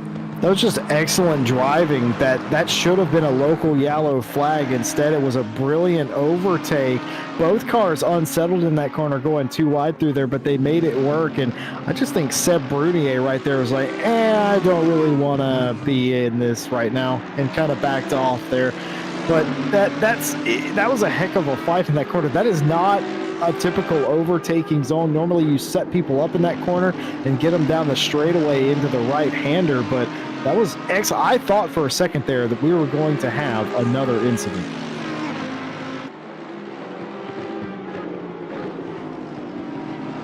Well, they kept it clean, didn't they? And I suppose that's what matters most at the moment. Of course, a few penalties still needing to be served, and Mark Haynes has kind of found himself being chased down by Tobias Geider and Mitch Ivanka at the moment, as the Audi, millimeters from the back of the Mercedes. The two German manufacturers getting very comfortable with each other on track, and I have to say Tobias Geider is probably thinking, can I get past Muthen soon so that I can put a car between me and Mitch Ivanka? Because at the moment, he quite literally has that Audi sniffing up the back of his rear end, and I'm pretty sure he'd rather not have that at the moment. So much pressure. It's definitely hard to not make mistakes at that phase, and you're just trying to, you're hoping that it's trust. That's the word. It's trust. You're hoping that the driver behind you isn't gonna miss his braking point and stick it into the back end. And like you said, when there's not even room to put a drinking glass between two cars as they roar around at maximum speed, that's when you've got some good racing on the cards. And this battle up in the top 10, always good to see drivers fighting it out here. Tobias Geider, what a job of defense he's doing. We talked about the pressure being on, but we haven't been talked about the pressure being handled. And Geider in that 514 just dedicating himself a little masterclass out here to just handling some of that out. And the Muka Motorsports Audi certainly hasn't eased up at all. Sometimes you don't have to do this lap after lap. And on the inside, is this where it's going to happen? He was so close before, but Geider round the outside holds it in, will stick it down, and Bunker is going to have to look again. We'll try and go around the inside here. Is it going to work this time around? The cutback potential. Wow. That 25 just went full send into that corner. The Muka Motorsport team is amazing to me. They can get themselves in a situation, get a penalty that doesn't hurt their confidence. They go right back out there and they make moves happen. What a ridiculous proposition. That, again, he set him up 3 turns before that pass was made. I thought for sure he was going to go in there too deep and collect him. Didn't happen. Clean pass. Position to Mitch Ivanka. Well done. And you can just see how much pace Mitch Ivanka had being held up behind, and is making some good progress to get away from that. Looking at Jackson here, Aaron Jackson in that 301 NSX. He's currently in a battle against cars that aren't quite... is that a battle for position with the 131? No, it's That's no, the Lucas 137. Rummel. No, it's not. That's Rummel unlapping himself, indeed. So the NSX gonna not make any hard work of something that he doesn't have to deal with. You're just going to waste tires defending off drivers that will have pace in unlapping you at some stage. So rather give yourself a little bit of clean air, let yourself maybe use that car to an advantage. I mean, we've seen that happen before, where a car lapping themselves puts a lot of pressure onto a car in front who then isn't as likely to want to yield that position because they feel they're going to lose out, but they ultimately over defend, and it then opens up. Look at Rommel, he's just sending it up on the inside there. Drivers getting out the way, and we do see a car going off track. I'm not sure. I think that might have been the number 420 Aston Martin. Not 100% sure.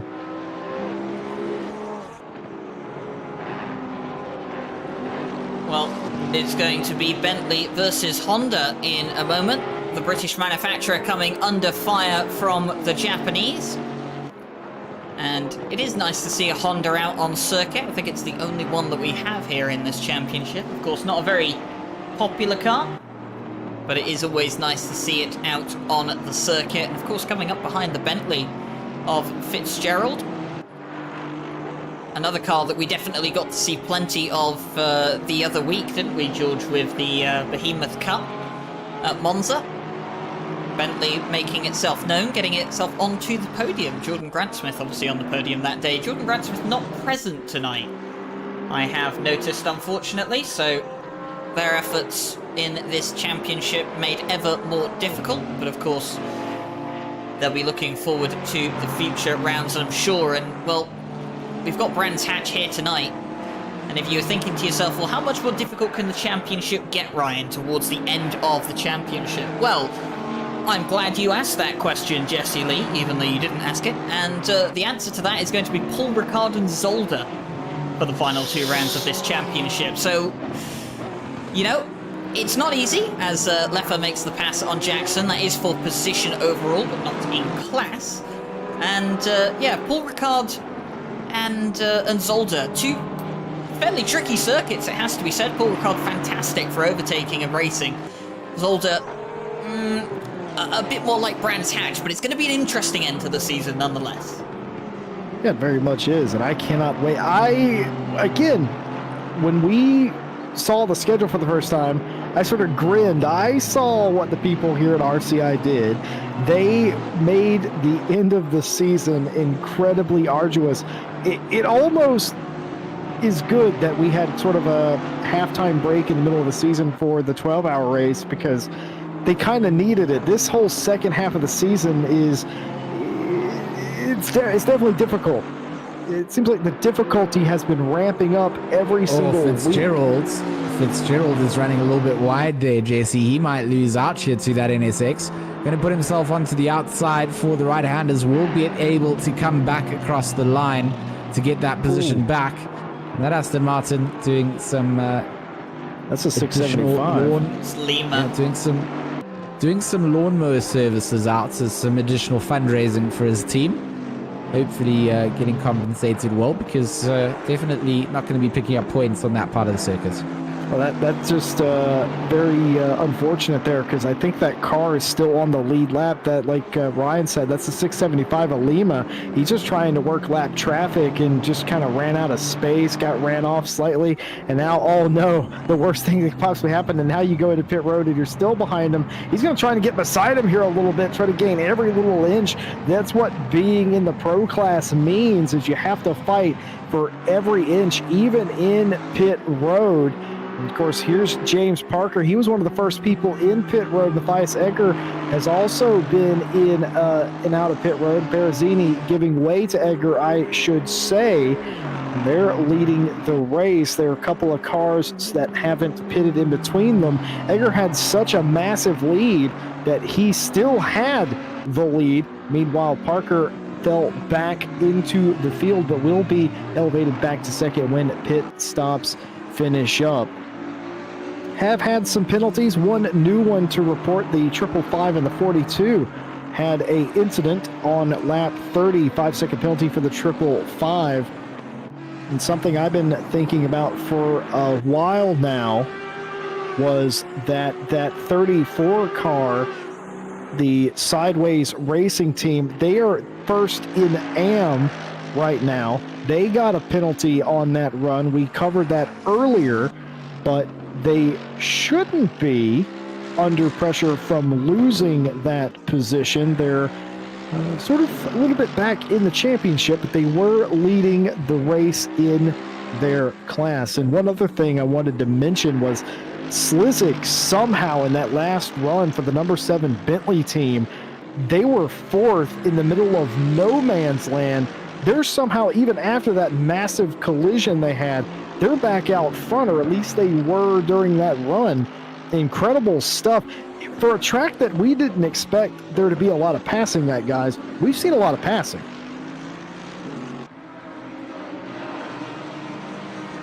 There has been a fair amount more than maybe predicted. Jesse, I was just trying to have a look at some of these relative lap times the drivers are doing. Matthias Egger up at the front, their car with a 123.190 so far as their race pace after coming out of the pits. And I mean, 123's race pace here is, I mean, that's fast. These guys are, you know, pushing it to the absolute edge of the limits where they can, and not wanting to just have a little cushy gap between anyone. You know, people are just continuously looking for space. Matt is here, trying to make his way through, or in front of the likes of Gasper, is just making his way through on lap traffic. But Svensik is potentially... Oh. Got pinched there a little bit. George, I'm afraid. Yeah, and I mean, that's a car in the Pro tier. They're not battling for position, right? I mean, That's not a gap I would have gone for. I think Gasper potentially then the Pro. I mean, Matthews, you're not needing to get through on that car there. You can settle through and wait a little. Yeah, it's a bit eager. Tough call. Mattis had just passed him as well, which exactly kind of. It's a bit strange. I mean, I don't really think the stewards will say anything because obviously he punished him. He punished himself more than anything. Self-served that. Yeah, I think there'll be no further action from the stewards on that one. They'll be glad to know. Judged by us in the commentary box, but of course we will await the official verdict. And I'm sure the stewards have been plenty busy today. All the stuff going on in and around this circuit. Of course, Jesse Lee has been keeping you guys up to date with all the little notes that Nico has been dropping in here. I have to ask you, Jesse, whilst we look at Zelico Manso defending from Tones here. When Nico, hands you over those pieces of paper, does he? I mean, do the pieces of paper have to go through quarantine before you're allowed to touch them, or what's the procedure here? Because obviously we're all socially distanced here in the commentary box, all keeping ourselves safe. So what exactly is the procedure when Nico hands you those penalty reports? Do they even do social distancing in America? I'm not talking to George anymore, but yeah, so the way that it works here is he wears gloves and a mask. He lays it down 6 feet away, or 2 meters, and I go and pick it up while also wearing gloves.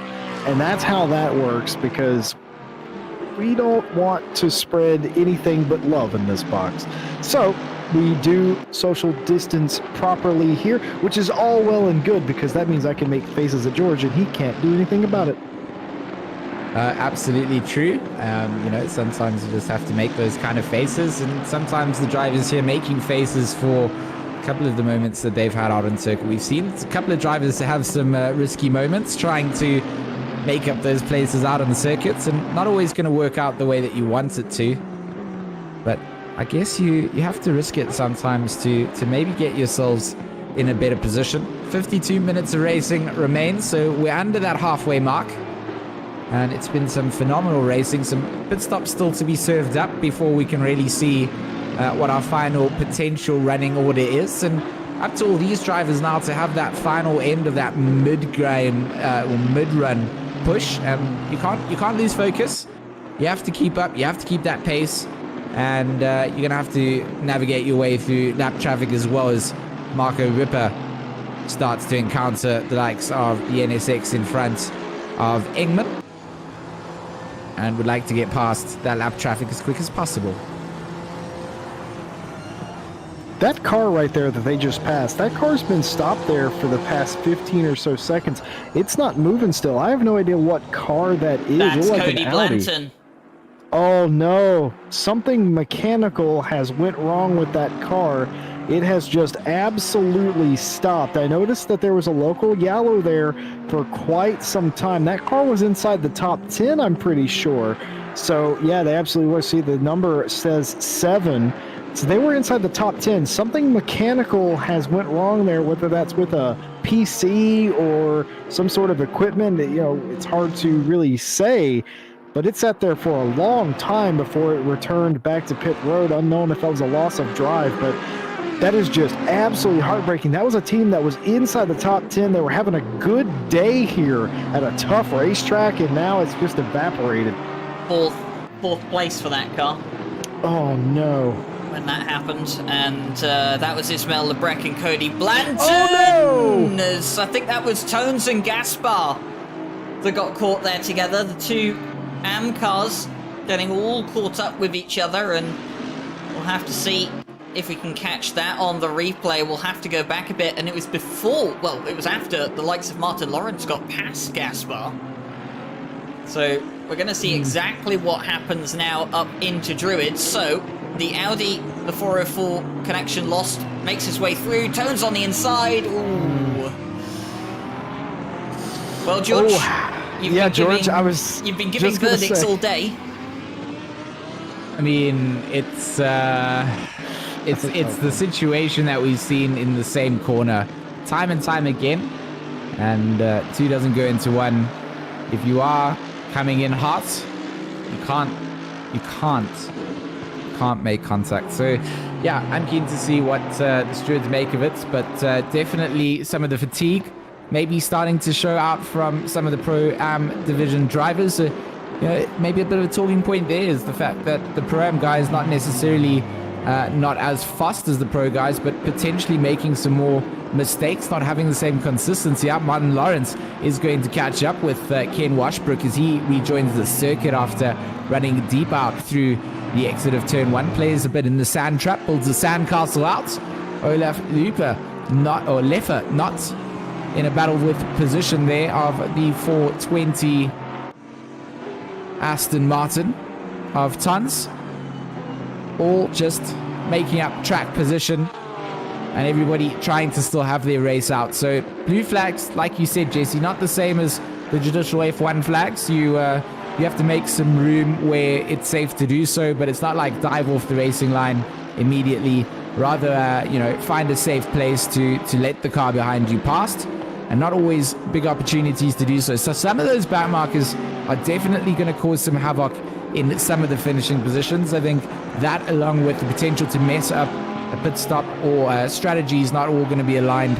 I think all of those still to play in these last 48 minutes. So, until we see those little green markers, it's so hard to call what would be maybe even a top 20 line out from start to finish that isn't going to shift up. So it's a game of cards, and everybody just trying to keep their best hand at play. Rommel again now going to be trying to just get himself through some of the traffic of the drivers that he's caught up inside here. And the Pro-Am cars around him are obviously going to be aware that they're not fighting for position. So hopefully it's not going to cost them. It's not what you want to see, is the Pro-Am guys fighting with the car that they don't need to and then losing positions to cars on field, or likewise thinking that you're getting blue flags waved at you for a car that's not in class or coming up to lap you, and you mistakenly let by a car that you've been battling with. I mean, that's something that you have to deal with when you are on different laps with different drivers, is that when that starts to happen, you have to be very aware of what's around you, who's around you, where you can make room so that you don't make those mistakes. It's all costly, and it's a part that not everybody goes to understand. All of that's playing through your mind while you're trying to drive. Focus on your braking points, get onto the accelerator as quick as you can, and it's a hard field to get to. Rommel knocked back a little bit, Jesse, but still playing the good fights and trying to put that Porsche a little bit further up in the points. Yeah, I mean, George, it's exactly like you said.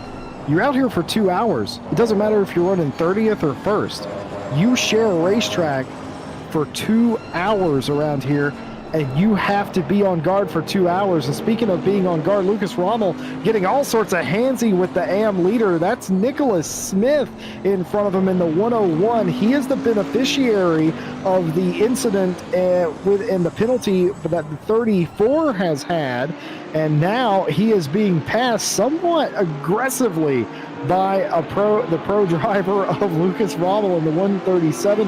Gets by no harm, no foul. And Nicholas Smith, of course, in the 101, he's the big beneficiary of the AM shakeup on that last pit stop and the spin by the 34. He is the new leader in AM, and what a win it would be for that team. But Lucas Rommel does indeed get around. But yeah, you're out here for 2 hours. It doesn't matter what position you're in. You're out here, and any given turn, any given interaction with another car, any curb, anything around this place could potentially be a day-ending move. We saw Cody Blanton go out with some sort of mechanical hardware fault. You can't script that stuff. It happens. These spins, they're complete incidents. They're all accidents. I think there's no malice in them, but it can happen to anybody. You have to bring your A game around this joint, around every track really, but especially here where the tolerances are so low. Ryan, do you say anything to, let's say you're the co-driver of one of these guys. Are you pumping them up? Are you giving them advice right now, or are you leaving them alone? Well, for me, it kind of depends on who my co-driver is. I mean, if it's I'll take two of the drivers I do share a car with, and I will be sharing a car with this weekend, twice in fact. For Fabian Schwidberger, of course, one of our head stewards, not chief stewards. I'm going to be racing with him in the OTL 6 Hours of Monza tomorrow, and you know, Fabian, or Fabs as I like to call him, he loves to be kept up to date. He loves it when, you know, I'm keeping him up to date with all the information, I'm pumping him up, I'm telling him to keep focused and, you know, keep pushing. Someone will make a mistake. He enjoys that. And then you've got Jake Boswell, who's chief steward here at RCI, and he kind of prefers a bit more of a reserved approach. He doesn't really like too much chatter. He likes to be fed the information every now and then to know where he stands, but he is a bit more reserved, a bit more calm in all of that. So I think it depends on who your teammate is. Some people like getting that constant, you know, oh, keep going, keep pushing, you're catching him, you're pressuring him, stuff like that. You know, some people really, really do like that. And I myself am one of the drivers that, you know, I like being reminded that I'm doing a good job, because it encourages you, it boosts your confidence. And, you know, if your confidence gets higher and higher, at a track like this, you start to go quicker. But of course, it's down to each and every individual. And something I wanted to touch on, actually, you mentioned earlier that we had that mid-season break, in a sense. You know, a lot of these guys had a week off as such. But a lot of these guys didn't really have a week off, did they, Jesse? Because they were racing in the Bathurst 12 Hour anyway. So if anything, they had a bit more of a stressful week in the middle of the season than they would have had if they were just running a 2-hour endurance race at the Hungaroring. So I think some of the drivers that didn't compete in the 12 Hour are going to have a bit of an advantage towards the end of the season. They haven't raced as frequently. They're a bit more full up on energy, should we say. And you know, the 12 Hour is a very taxing race, and you've got to remember, a lot of these pro guys race in other communities as well. They're racing 3-4 times a week. Yeah, I mean, it's a big ask. I mean, we're not running 20-minute, 30-minute sprint races here. These are 2-hour races every week. There's a car hard into the barrier back there. I did not see it. It looked like an Aston, but I don't know what car that is. But it was hard into the wall there in Paddock Hill, or at the end of it. Very Matt Jackson of him to hit that wall. I don't think I've seen that very often. But it is sort of a grind. George, I have to ask you your expertise in this. I see you're racing ACC all the time. You're always... Do you wish sometimes that you had a break? Is fatigue ever a thing for you?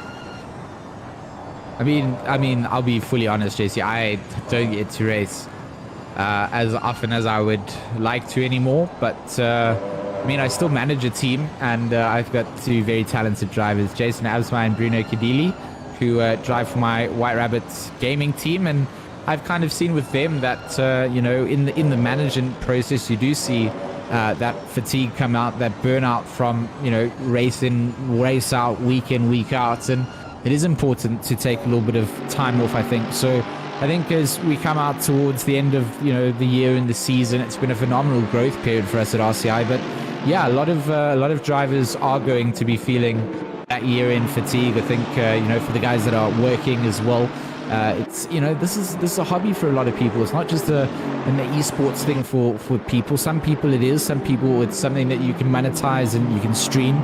But for a lot of people, it's hardworking individuals that have a 9-to-5 grind out there, and they also have to fit this in with their relative significant others or families and things like that. So it is a balancing point towards sim racing, and yeah, it's such a rewarding activity to do. And I think that, yeah, fatigue aside, you kind of push through it. And even in a race like this, that last 40 minutes, you start to get that secondary energy that, comes through and just gets you to the end. You know that there's potential Engman here all over the back of Smith in that number 101. And trying to force that error to come out. Nicholas Smith in the Bentley trying to defend for honor here at the Home World Circuit for the Bentley teams. And doesn't want that Japanese NSX to take the crowd away. But look at that in the background as well. There's the likes of... Oh, he touched him. Little touch coming out as well. Engman going to have to make space for some leaders, as I believe that would be our race leading Mercedes in front.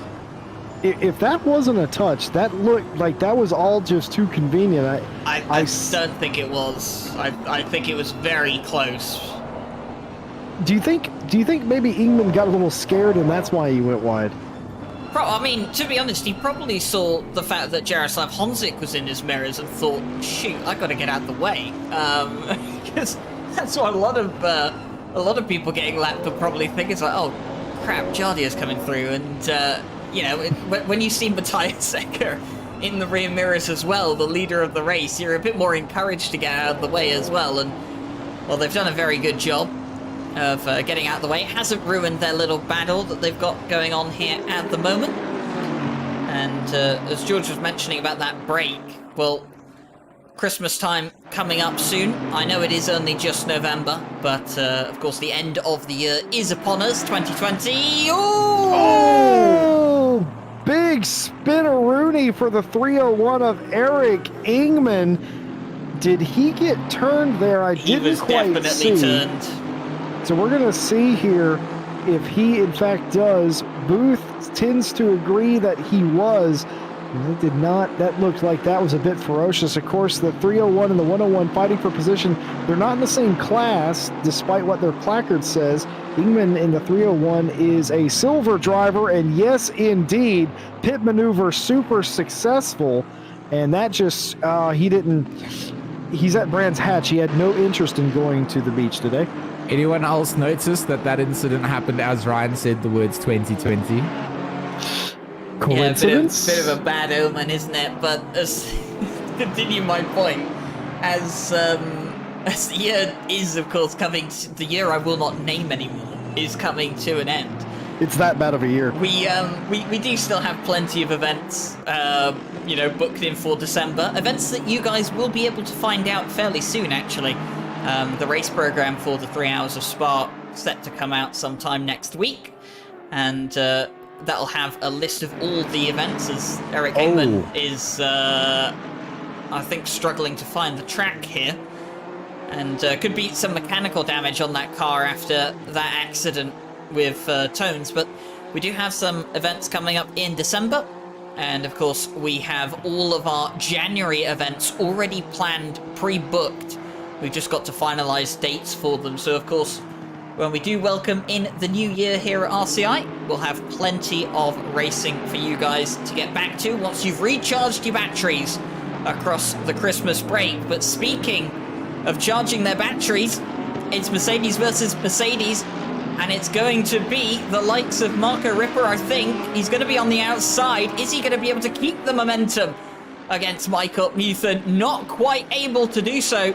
And as they're going to run down towards Surtees now, is he going to have a go on the outside? No, he's not. He's going to look for a switchback, but not have the pace. And it might not be Formula One, but it's Mercedes versus Mercedes on track, and it's wonderful to see. Speak for yourself, but it is fantastic to see these guys. I mean, I thought, based on what we had previously seen, is we're going to go on an off-track safari. Michael Muthen is, but again, gathers it all back up. But that will let Ripper get close to him again. Nose to tail here. Got to be easy, steady on, boys, because one little tap around here, and you are going around. We literally just saw that a lap ago. So that's been excellent close racing between the two of these guys. And, oh, by the way, George, I got to ask, Ryan brought up an interesting point a minute ago. He likes hearing positive reinforcement when he races. Do you? Do you require... Oh, and once again, the 301 destroying the barriers. Did something happen here? Remember, a lap ago here, he went off track massively. He was almost on a track safari. So what happened here? Oh, no! He gets into the back of the... Oh, my goodness! And a tombstone pile driver out of nowhere. RKO out of nowhere. Absolutely massive stuff. And what... Oh, that is just not the day. It has went from what could have been a good day in the Silver Cup for Eric Ingman to an absolute disaster in the past 5 minutes. But George, I gotta ask, are you a positive reinforcement guy? Do you want to hear nice little things in the car, or do you like to drive in silence? Absolute silence, I would say. I like the odd spotter, just let me know there's cars approaching, or the guy behind you isn't full position, that kind of stuff. But I really need to focus. I can't chitter chatter, and I generally I need you to be a little bit more, how do we say it, abusive to make me better. Tell me I'm doing a bad job and I wanted to impress you. So it's a little bit different, I suppose. Like, don't let me get comfortable. I get the feeling, Jesse Lee, that you are the opposite of this. I'm getting the feeling, judging by the questions you've been asking today, you're the encouragement type of guy in an endurance race. I encourage my guys all the time. That's just what I do. I'm a positive reinforcement kind of guy, but I also like my team to talk smack about the other teams. When I'm driving, say, that guy in front of you is crap, you'll catch him, and don't worry about it. That kind of reassurance, I love it. I love hearing things like that. But yeah, I am absolutely a positive reinforcement. I mean, I've driven with people that prefer silence, and obviously you apply. I'm a positive reinforcement guy, but I like it when everybody's toxic about the other teams. That's a quote. Oh, absolutely. Yeah, gotta get that on a t-shirt at some point. But no, absolutely. You have to reinforce your guys, but if they want to drive in silence, you have to leave them alone. Like, because if that's how they operate at peak performance, you gotta shut up and let them do it. And there's nothing wrong with that. Have a side chat amongst yourselves. Don't involve them, as this battle continues between Michael Muthen and Mr. Ripper here. We're gonna have part 2 Electric Boogaloo here in about a lap, I suspect, but about 30 or so minutes left in the race. As always, glad that you guys are with us, and if you haven't yet, hit like and subscribe for more GT racing action. We love having you, and as always, thanks to our partners, Race Department AK Informatica, Raceface, and Next Level Racing for making all of this possible. Ryan Gill on the cameras and commentating today, George Smith with me, and I am Jesse Lee, and it is a pleasure to share the box with you two gentlemen, as it always is. 30 or so minutes of this race left. The sun setting here. Well, actually, it's not quite setting yet. It is getting a bit low in the sky, though. Here at beautiful Brands Hatch on a day that we thought would be difficult to pass. We've seen a lot of passing. We've also seen a lot of passing go wrong. Where will the points shake out after this? Well, it looks like the 1-2-6 is on its way to reclaiming the top spot after all. But with 2 rounds left, this championship is far from over, and we have 2 rounds left. We will be at Paul Ricard next week, and then Zolder the week after that. It's going to be absolutely amazing. And Ryan, couldn't have 2 different tracks to end the season.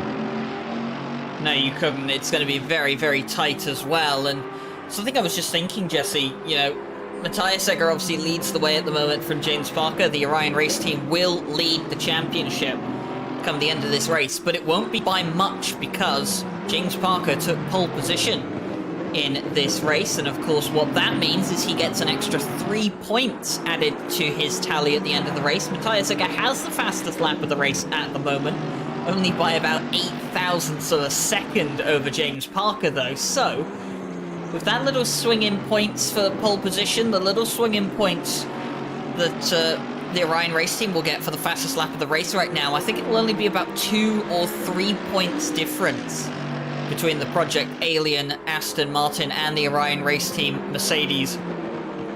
and we love how close it is here, but I get the feeling for the Project Alien team, you know, second is going to be a good result today. But I think if they want to graduate this, if they want to top off this project and call it a success, I mean, you could already call it a success, but if you want to close the project and say, look, we've achieved everything we wanted to achieve from this project, they have to win the championship. And to win a championship, they're going to have to win a race. But which race of those two is it going to be? I don't think it'll be Paul Ricard. But if they're not going to win Paul Ricard, they can't allow the Orion race team to win another race this season, or it might just be too far away from them. Ryan is setting himself up to have some firm words from James Parker in the Discord when he re-listens back to the stream and the predictions for I'm digging myself a team. grave, it's fine. James Parker hates me anyway. You are. It's fine. Oh, you heard it here first, allegedly. James Parker hates Rai Gill, which I didn't believe is true. There's maybe a little bit of banter that goes down because Ryan doesn't pay his debts after he loses races to James. Whoa, that's not there was what no money on my side of things. Let's not spread false information here. Jesse will mediate the fact while we watched the likes of Ripper and Muthen trying to dance out in those Mercedes on track for position in the last 30 minutes. But, Jesse, you can kind of mediate, Chef. It's not a bet if both parties aren't, paying money in. It can't just be like if you win money. If you lose, you don't win anything. Yeah, Carl Mathis here just gets it all wrong. I talked very early in this race about them going over grass, just like getting all the wheels nearly onto the grass. That is what can happen when you get it wrong. But yeah, and Ripper's going to try to go around the outside turn one. That almost never works. He's not Graham Hill or Phil Hill for that matter either, so that is not going to work. This is the only couple of people I've ever seen make an outside to turn one pass there and make that stick. So they will continue to go around here nose to tail, close as ever, mind you. So they're both susceptible from a lunge down the inside. But George, to your point, I kind of felt like there should have been money both ways on that deal, but, they didn't ask my opinion, but that is just my 2 cents. No, good. I agree with you. I think Ryan is definitely in the bad books for not paying those debts for getting lapped out after the challenge. I'll send him a check of 10 quid, all right, Jesus. We'll call it there. What are you, 45? You're going to send him a check? Well, I mean, I wouldn't be sending him a £10 note in this day and age, would I? A PayPal. Use PayPal. Send him PayPal. I'm not going to sell him a PayPal. PayPal will charge him for that one. He won't get the full £10. So send him £11 so that he doesn't have to do the fees. We'll discuss this later, George. I enjoy rewriting history, George, live on the air. It's my favorite part of the job. 27 minutes of this race left to go, and with my debt with James Parker almost settled, and the check in the mail, we await to see the result here of the two Mercedes on track, Marco Ripper and Michael Muthen. Of course, these two still required to go in for a pit stop and hand over to their teammates before the end of this race. James Parker, the man of the hour we were just talking about, he is in the pit lane handing over to Ondrej Dedicek for the final stint. And obviously, there are some positions that need to kind of be filtered out at the moment, but so far, that 777 car in third provisionally at the moment. I think they're running fifth once all the pit stops have worked their way out, and what a result that would be, Jesse, for the 777 if they could walk away with a top 5 finish. Best result of the season, and one that would definitely lift their spirits coming into the final couple of rounds after, well, we've already discussed it before, the horrible season that they've had. Yeah, I mean, my thing with them is it's not been for lack of trying effort or ability. They are a top 10 team. Regardless of what they tell me privately, that they don't really think that they can run with the top guys, they are consistently quick when they're in the race. They don't make a ton of self-made errors. They've just had really bad luck. It's like they crossed a black cat's path and walked under 100 ladders and broken mirrors and everything. I don't know, but we live in a post-Halloween part of the year now. Maybe all that spooky stuff is gone, and they can finally get a result, and it won't be total redemption for them. They won't feel like that, but my goodness, would a top 10/top 5 feel good for them? You're absolutely right. But you know what doesn't feel good? Penalties, and I have a few of them as Nico continues to slip me papers. That was an excellent segue, wasn't it? So the 301 and the 137 had a collision, 5-second penalty given to the 137. The 34 car was given a warning, and the 269 was given a warning for causing a collision with the 13 car, but that was converted into a 5-second penalty for accruing a second warning on the 269 car. The 301 and the 420 got together, 15-second penalty for the 420 causing a collision, and the 269 and the 13 got together again, 15-second penalty to the 269 for causing a collision. I mean, that driving that was coming out there between the likes of Ripper and Muthen was just really what you wanted to see in the last 25 minutes, and I think a good call coming out to dive into the pits. But just to have a look at this, I mean, you couldn't have got closer coming down, and I think the 514 very lucky not to come into contact with the car in front when he was making his entry into the pits, because look at the maybe it's too close to call. I mean, you couldn't fit anything between them, and it's a good call to come into the pits, not where you want to be on track, especially if you are still, waiting to serve out a pit stop. You don't want to be caught up in dirty air fighting for a position there when everybody else is benefiting off maybe having a little bit of freshie after going in before you. So yeah, I think not a bad call to come in. Ripper then gets to benefit and stay out for a little bit longer. And we'll have to just see which of those strategies works out best. Andrzej Dedicek back in that Project Alien number 44, trying to chase down onto the likes of Berrezzini to try and see if maybe they can get themselves up towards the top. Fulvio Berrezzini doing a good job though, having taken over from Egger. Dear though, George, Marco Ripper.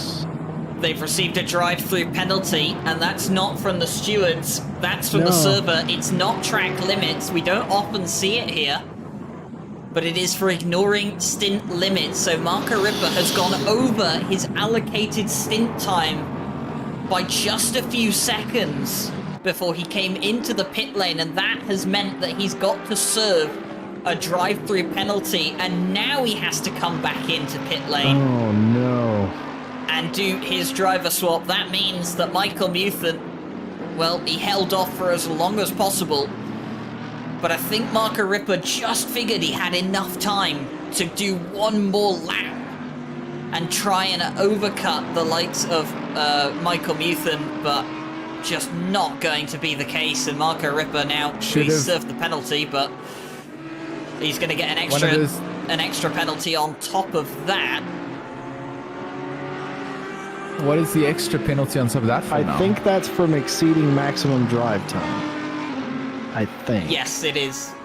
So he's received a drive-through penalty from the server for exceeding his maximum stint time, and now he's received a 2-minute 10-second penalty for exceeding the maximum time he is allowed to be in the car for the entire race. So what that tells me is that Marco Ripper has spent more than 75 minutes in that car.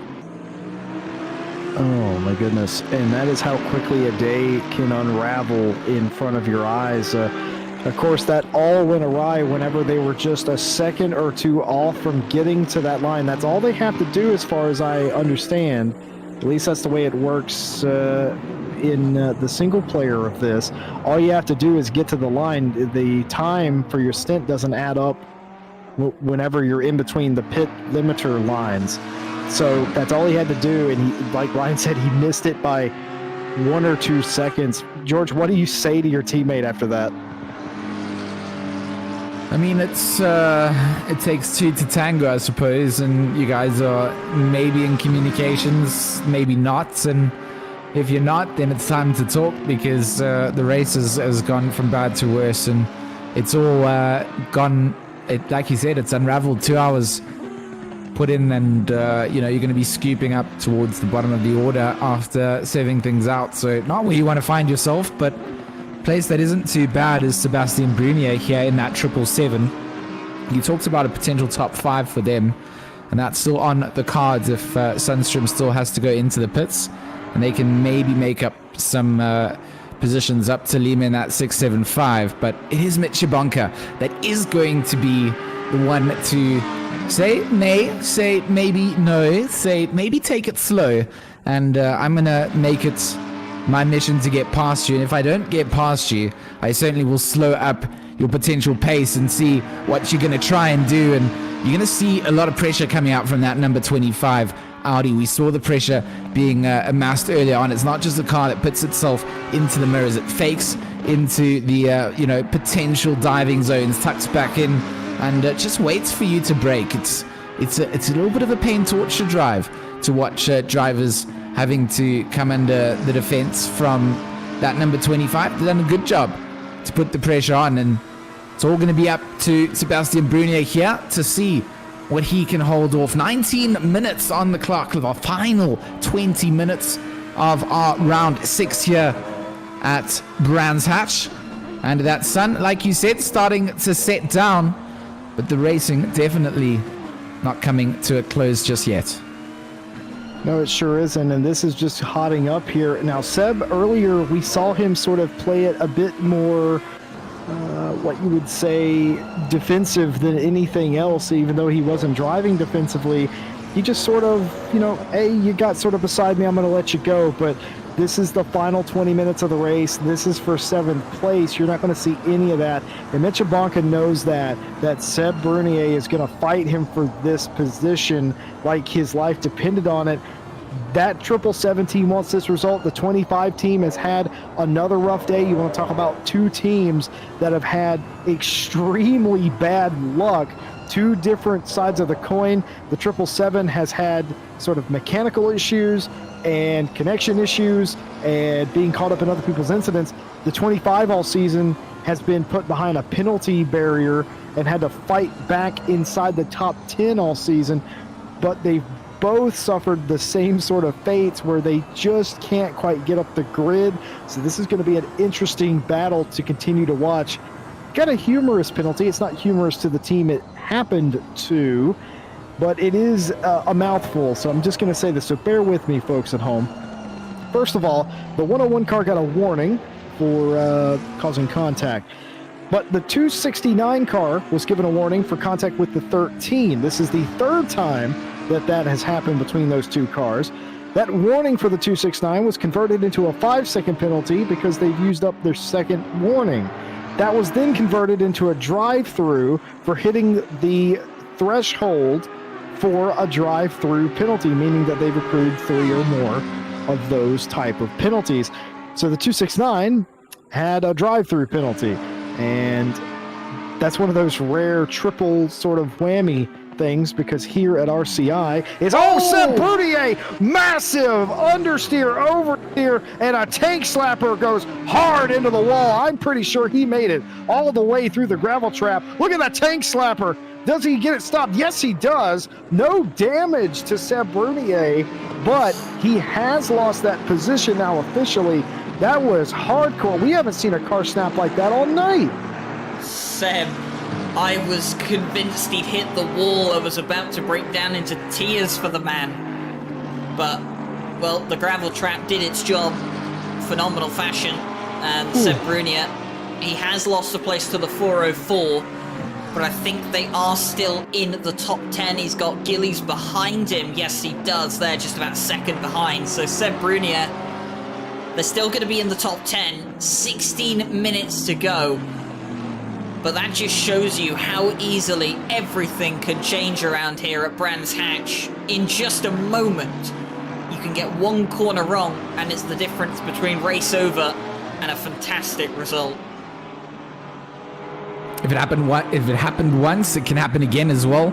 So Mr. Brunier going to be just thinking about what's happening out on the circuit for himself, and just trying to make sure that if he has maybe picked up some flat spots on his tires or over temperatured himself, that he just gets everything back into the control zone.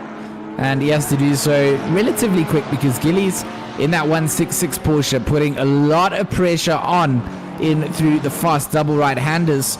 And as they make their way down now into the braking zone, it will be Alistair Gillies to just settle in, try and find that way past. And there's not always going to be an opportunity. Look at the sun setting down is going to cause a little bit of a distraction out there. Valentin Barrier, he's got himself in on this as well. So Jaroslav Hanzik, Mr. Jardia, will be cheering on in the background. Up the inside, Valentin Barrier going up the inside. The send of the century coming in from Valentin Barrier makes the move on Alistair Gillies, who gets... Yeah, I mean, he just said, yo, what's up, mates? I'm just... Gillies just peels out of that, doesn't want to even have... he had. He doesn't even want to have anything to do with it. He's like, you know what? You do it. Gillies didn't even have an answer, did he? To Valentin Barrier. No. He rocked up to the test expecting to be writing science, and found out there was actually some language, and it just decided, I'm not even going to show up for this. So Valentin Barrier, though, he's all over the back of Brunier now. Brunier in the same section now that he lost control earlier, coming up to it now, needs to focus, needs to make sure he doesn't get any of those snaps, and this time around does find the apex, and it is Barrier that runs a little bit wider behind him. But it's all about the closing 15 minutes here. It's all about getting these cars to the checkered flag. Will he have the inside line here? Barrier going to have the collision, and Brunier sent off into the dirt, and not what you wanted to see. Did he turn in? Was there... I mean, there's potential that they were almost wheel to wheel, rear wheel to front wheel coming in there. Maybe some space needing to be lent out, Stewards. I'm looking at you there in the box, shaking your heads. It's they have their time to do some investigations. This is, for a day that could have went so right, we have now seen 3 consecutive incidences involving the 777. That again, it's exactly what we were talking about all day with this team, where they get involved in these incidences that are just sort of circumstantial. They're not, it's not like they're the aggressor in most of these cases, and things just seem to happen around this team. And I told these guys, it's because you're not an Aston Martin. Well, it is their trademark car, isn't it? And they decided to go with the McLaren for this championship. And Seb Brunier, he did say to me not too long ago that he thinks it wasn't the correct decision, but they were going to stick to it because they made the choice, and they were going to keep up, and keep faith that they could bring this car good at the end.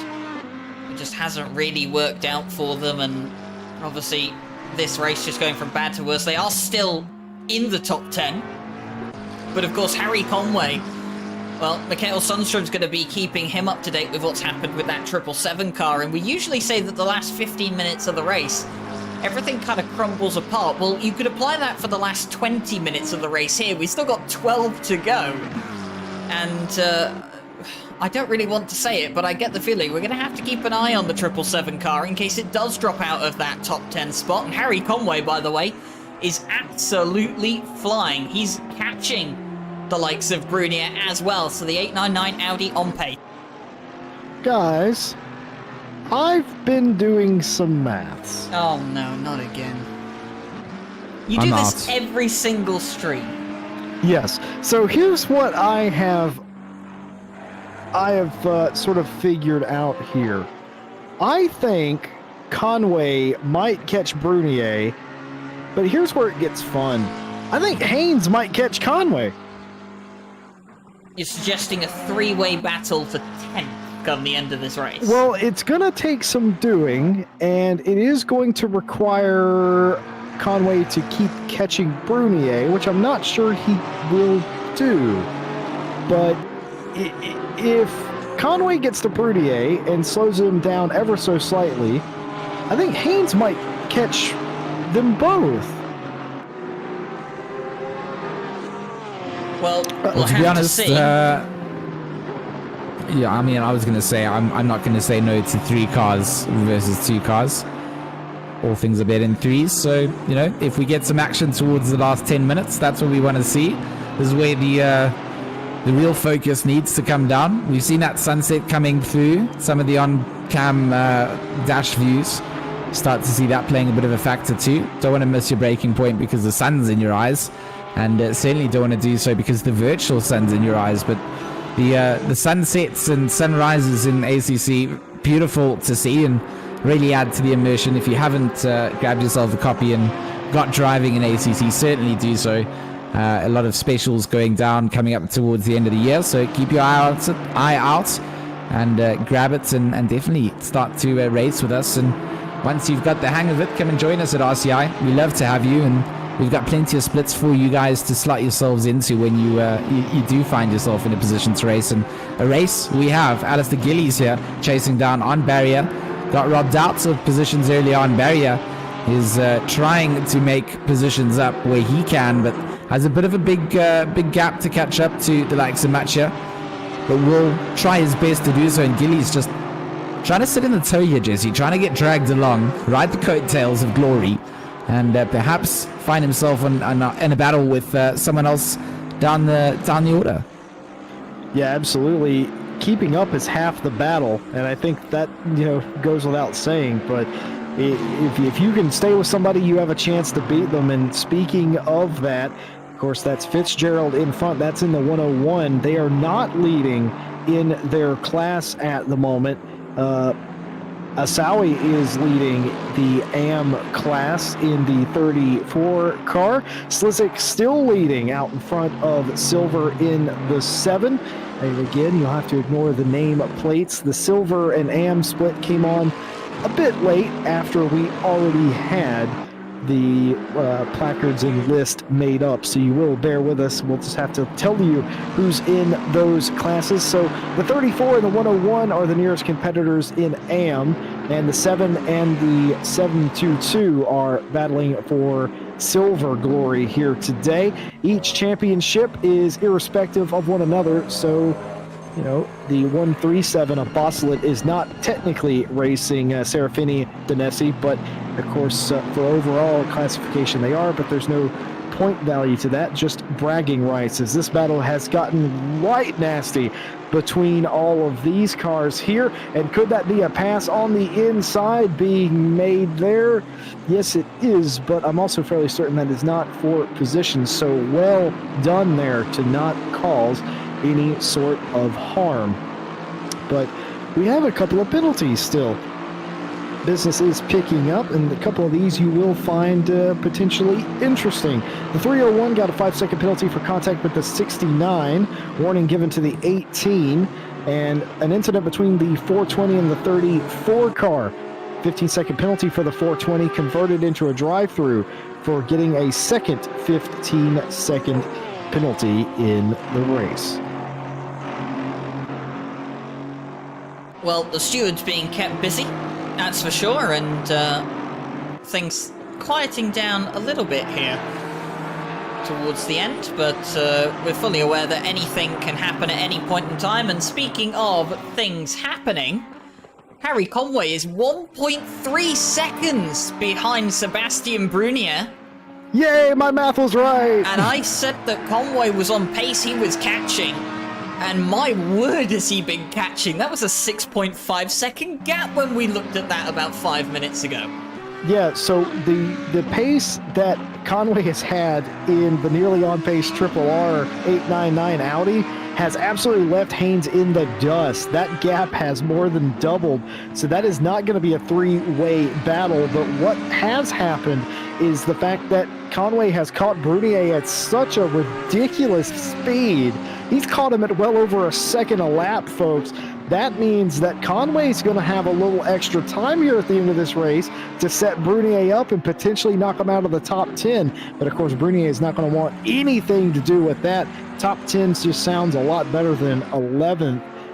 They desperately need that. Conway was 2 seconds quicker than Brunier on that previous lap. 2.1 to be precise. So, I mean, imagine being 0.7 of a second quicker than someone per sector. And that's about the rough, you know, that's about how much time you're gaining per sector on the car ahead. And this is for class position. I get the feeling that Seb Brunier, maybe it's just the mental side of his game. I don't know if there's any damage on that car. There might be some damage from some of the contacts he has had. Hasn't hit the wall, fortunately. But he could still be harboring some sort of mechanical damage and or aerodynamic damage as well on the side of that car that we can't quite see.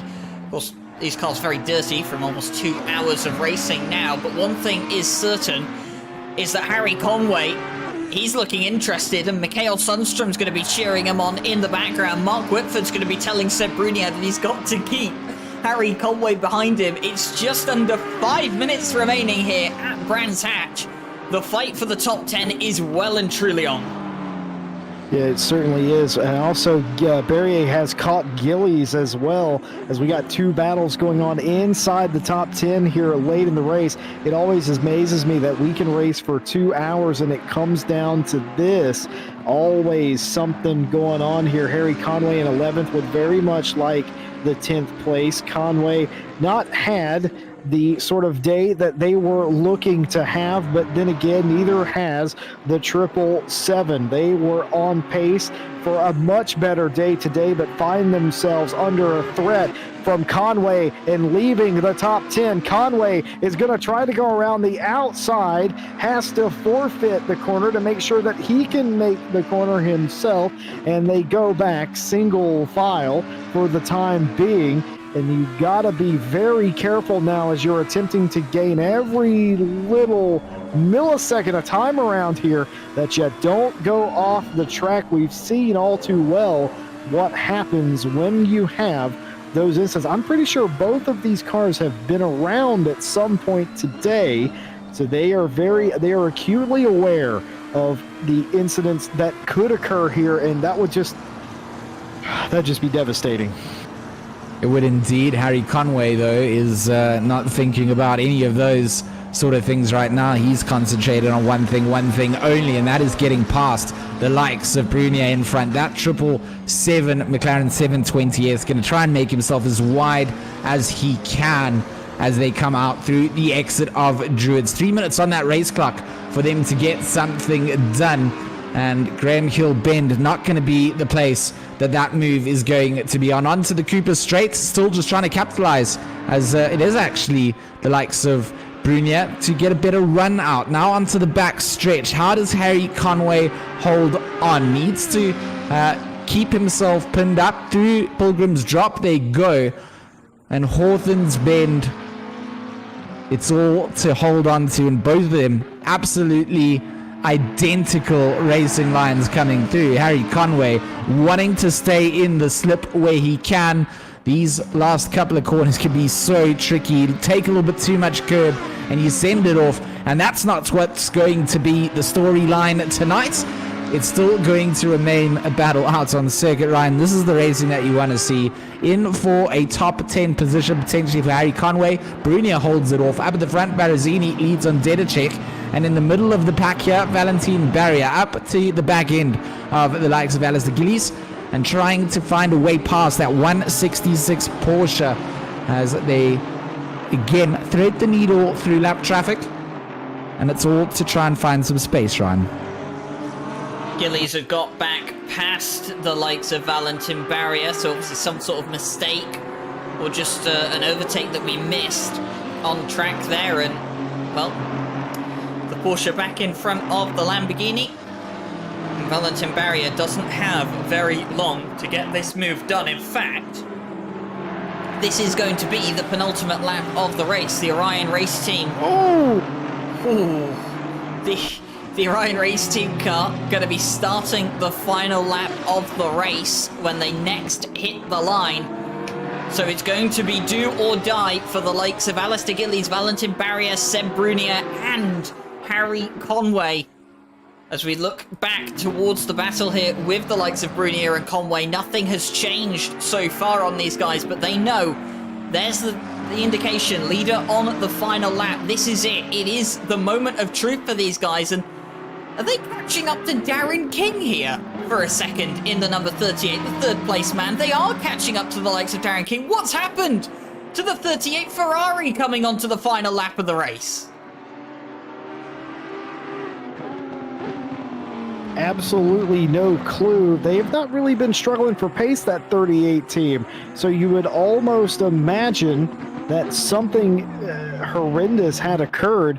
Oh, Valentin Berry has been, that's a drive through. I assume that's track limits. Yeah.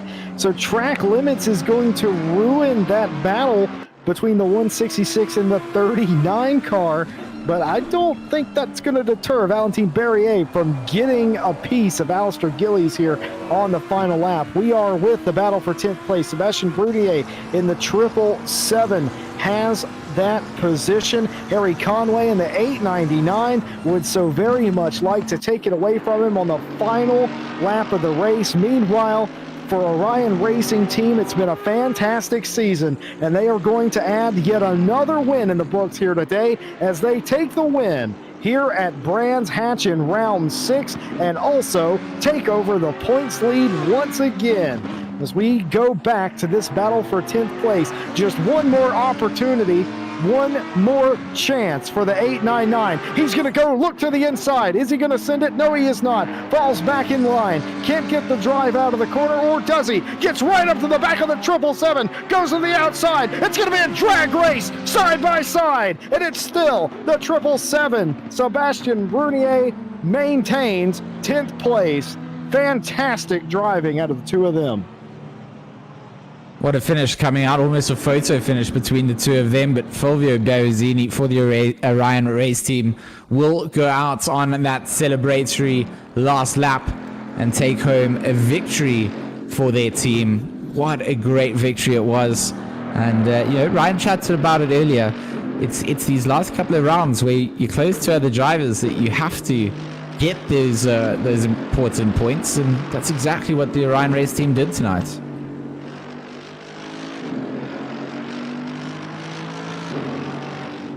Yeah, it's absolutely incredible that what has happened here. Of course, Fulvio Berrezzini for Orion Racing wins it in the 126 Mercedes.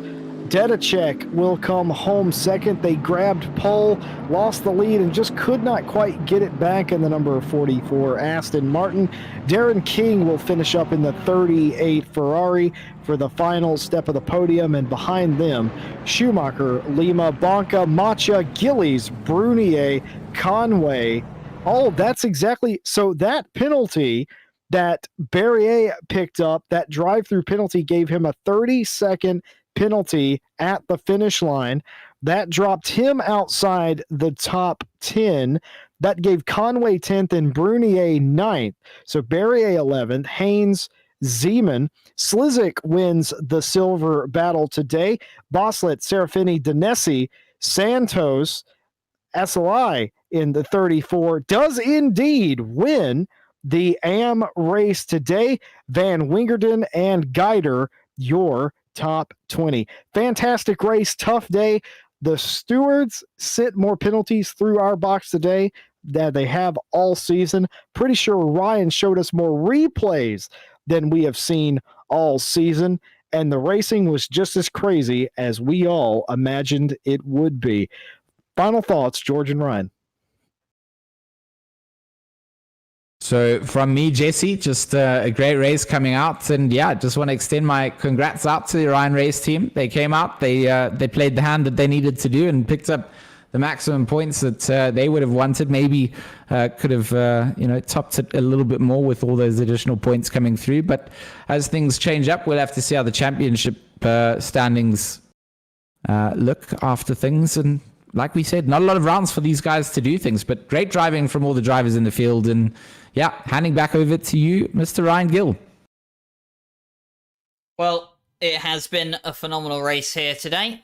And as we bring everything to a close, we do want to say a big thank you again to everyone here tonight And we want to say a big thank you to our sponsors, Race Department, AK Informatica, Raceface, and Next Level Racing. If you're looking for some professional coaching at a cheap price, you can look at Raceface Speed Labs and use RCI coaching to get a discount on your next Speed Lab session. And of course, if you want to take your sim racing immersion to the next level, you can check out Next Level Racing and their amazing roster of sim gear. And of course, Racing Club International would not be here without Race Department or AK Informatica's support either. So of course, a big thank you to them. So if you've enjoyed the racing here tonight, and you're thinking to yourself, well, you know, I kind of fancy some more of this Racing Club International broadcast. Well, thank you very much, and I can keep you up to date with everything that's going to be happening over the next couple of weeks. So, we start things off next Monday, in fact. Or, actually, no, we don't. I'm incorrect in that. We actually start things off tomorrow night, don't we, Jesse? With the first round of the Night Owl Championship. I keep forgetting that that's this week. I'm super excited. Yeah, so we have the first round of the Night Owl Championship starting, and we're going to be at Laguna Seca. 2300 UTC is the race start for that one, so do make sure to tune in for that. You'll have the likes of Josh Lation and Jesse Lee in the commentary box for that one, the original Night Owl team, and they're going to be, well, Jesse has already told you he's super stoked for that one, and I'm sure that Josh is going to be really, really excited for it as well. Then things kick off with Monday. We have the V12 Vantage Cup. Yep, Aston Martin V12s at Barcelona for a race. It's going to be absolutely fantastic to watch. I will be behind the broadcasting for that. I'm not entirely sure who's joining me for commentary just yet, but it's going to be an amazing race nonetheless. And of course, we will be back next Friday for round 7 of the RCI Endurance Championship at Paul Ricard. So, of course, a very, very different circuit to what we've seen here tonight at Brands Hatch, but the racing will be just as good, if not better. And we do hope to see as many of you guys there as possible. And, of course, next weekend we will have the 3 hours of Spa as well. Multi-class racing. We're hoping to broadcast 2 splits. That'll be the Pro and the Silver split. And we will do the best job that we can to try and get both of those splits broadcasted for you guys. We have tons more stuff coming down the pipeline. Of course, the 3 hours of Imola and the Porsche Cup Season 2. All coming very, very soon. But from myself here in the commentary box, Jesse Lee and George Smith beside me, big thank you to the stewards here tonight as well. They've done a phenomenal job as usual. And we will look forward to seeing you at the Night Owl race tomorrow at 2300 UTC. So thank you very much for watching and enjoy the rest of your weekend.